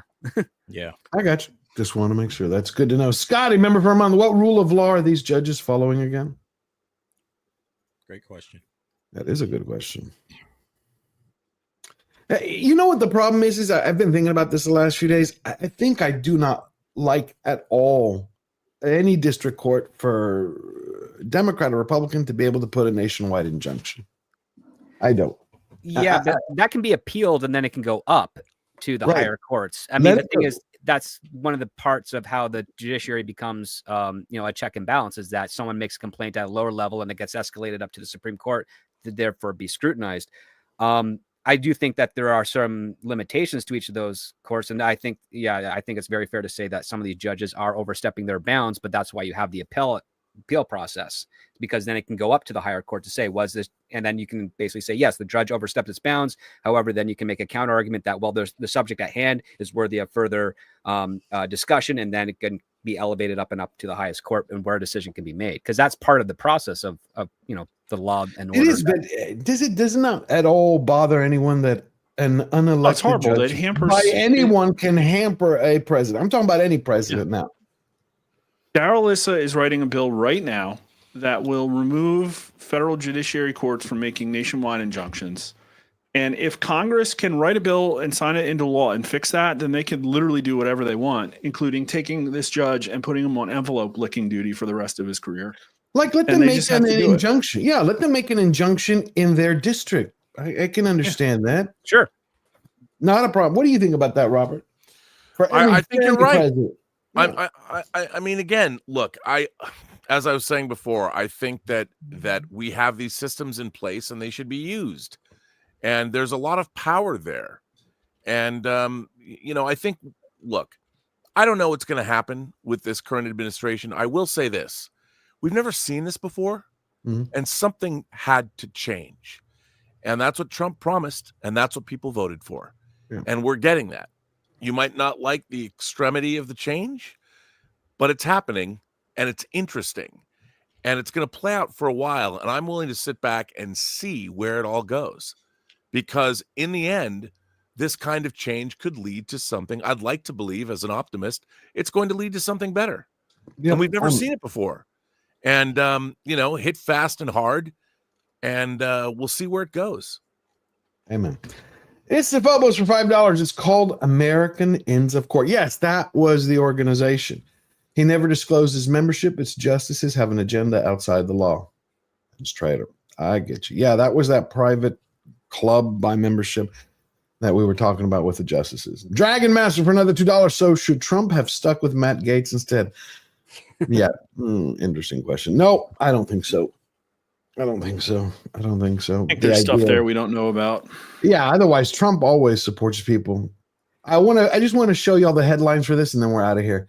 This gentleman, right? His wife and he came back from their honeymoon, right? From Puerto Rico, I believe it was. And Customs has put her in an ICE detention facility in Louisiana. And he was asked by the press, so now are you regretting your decision for voting for Trump? And he's like, absolutely not. I would vote for him again. He goes, it's unfortunate what is happening in the situation with my wife, right? Because she's from Peru. But he says, I want America to be healed. I want America to be better. I want America to change. He goes, it's just that it's so broken. This is a part of the consequence, because she had overstayed her visa, but she had married him and was getting all her paperwork together. She told that the customs, but I just found it fascinating. He was, he said he's going to move. He's going to buy a new one. Yeah. He's actually going to move to Puerto Rico if they don't clear it up. That's what he said. You see very few people stand up today. Cause typically you would think of someone saying, yeah, I fucking can't stand him now, but he didn't. He's like, nope, love him, would vote for him again. So whatever that tells you, whether it's about the wife or about the president. Also, don't you think, though, just to push back on that a little bit, there's also got to be some common sense that comes into play. Yeah. I mean, that we can expect a little bit of that too, shouldn't we? We should. She had overstayed her visa by a year, I guess, in there. Well, that's bad. Yeah. That's why and that's the thing. Again, people have to take responsibility. If you overstay your visa for a year, you did something wrong. and you knew you did something wrong, and you could have fixed it a year ago. Yeah, that was kind of like the point he was making. It's he what else is he going to say? He's going to be, yep. But it's like, all right, they want to take responsibility for themselves, I and don't know. that's part of our republic as well. We're expected to be people that participate in our democracy. I agree, Robert, my good friend. I was raised that way. I had a job since I was 12. You know, it was like, get your ass to learn what life is. I think my grandfather told me, he told me at one point, he says, I'm never going to use this word again, but once, the first day he took me to my job, life is going to kick you in the balls every day. It's your job to deal with the pain and get back up and keep fighting. He's like, you just got to deal with it and be a man, grow up and learn to be able to take care of your family. All right, we're going to go around the horn. Verbal, thank you so much for coming. What do you have coming up? Where can people find you? Yeah, you guys can always catch me on Mondays on Film Threat Versus with Rob and with DA sometimes. And, I'll be here with George Wednesday. I have a video that I just put out recently for the Snow White movie, my review of it, my honest and uncensored review of that horrible fucking movie. And don't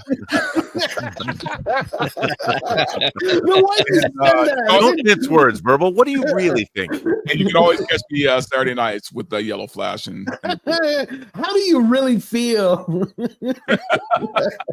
I mean, I look, you know what I gotta tell you? It's like I was working on God, I was working on my review for it.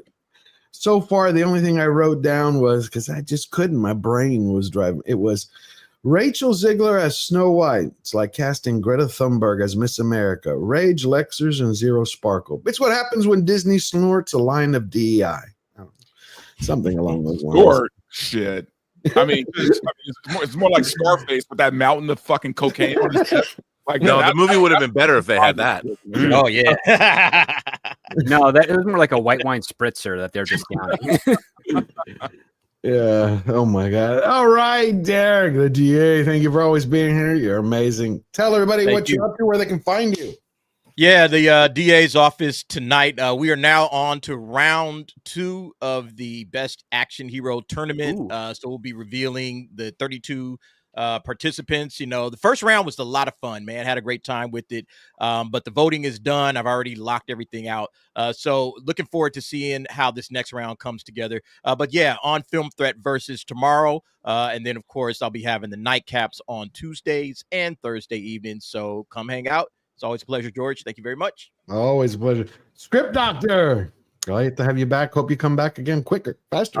Yeah, it was awesome hanging out with all of you guys there and out there in the chat. You can check me out on Saturdays at 7 p.m. Eastern on Scripts on Saturdays, where this week's script we review a horror film where a virus has manipulated all mothers to start attacking their offspring, and it's up to the dads to defend their children. So let's see and hope that this script is actually really good and entertaining. Awesome. Can't wait. And then we got Tom for Midnight's Edge After Dark, Midnight's Edge Espanol, and anything else? Tell everybody where you're at, what you're doing. From Wisconsin. No. And you like little people. It's like little Canada. Oh, okay. No, you can find me at Midnight's Edge at all the places you just said. But tonight we're doing the tier list again, where we're going to be talking about the Police Academy films and series. Oh, I love those. Nice. I like what was her name? The blonde instructor, the 6-foot one. Callahan.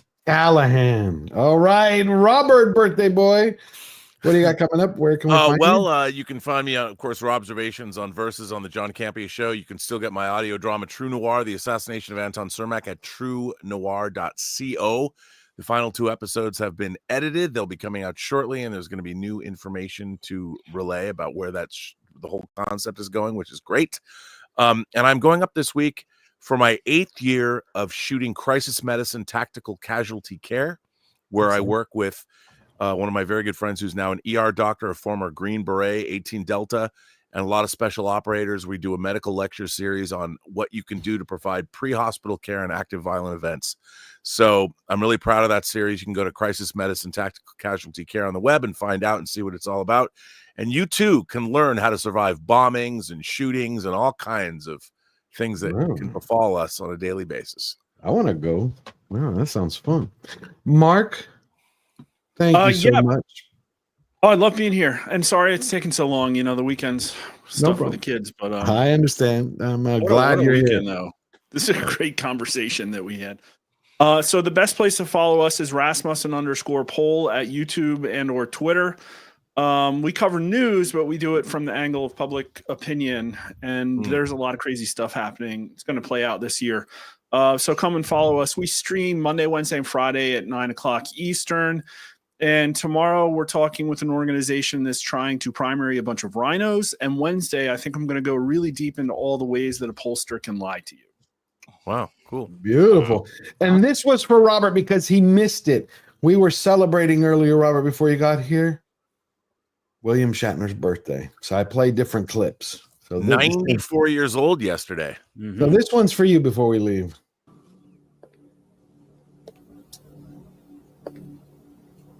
Khan, you've got Genesis, but you don't have me. You are going to kill me, Khan. You're going to have to come down here. You're going to have to come down here. I've done far worse than kill you. I've hurt you. And I wish to go on hurting you. So good. I shall leave you as you left me, as you left her, marooned for all eternity in the center of a dead planet. Buried alive. Buried alive.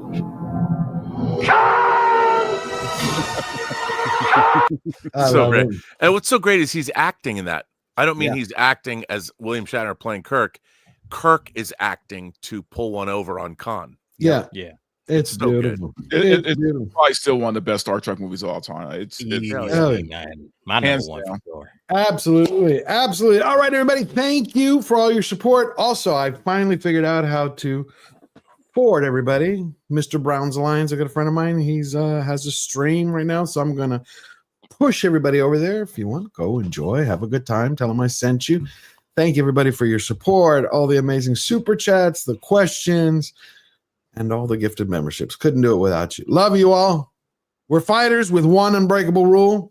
You know what that is. We never bow down. We never bend the knee. Always forward. Have a blessed week, everybody. Goodbye.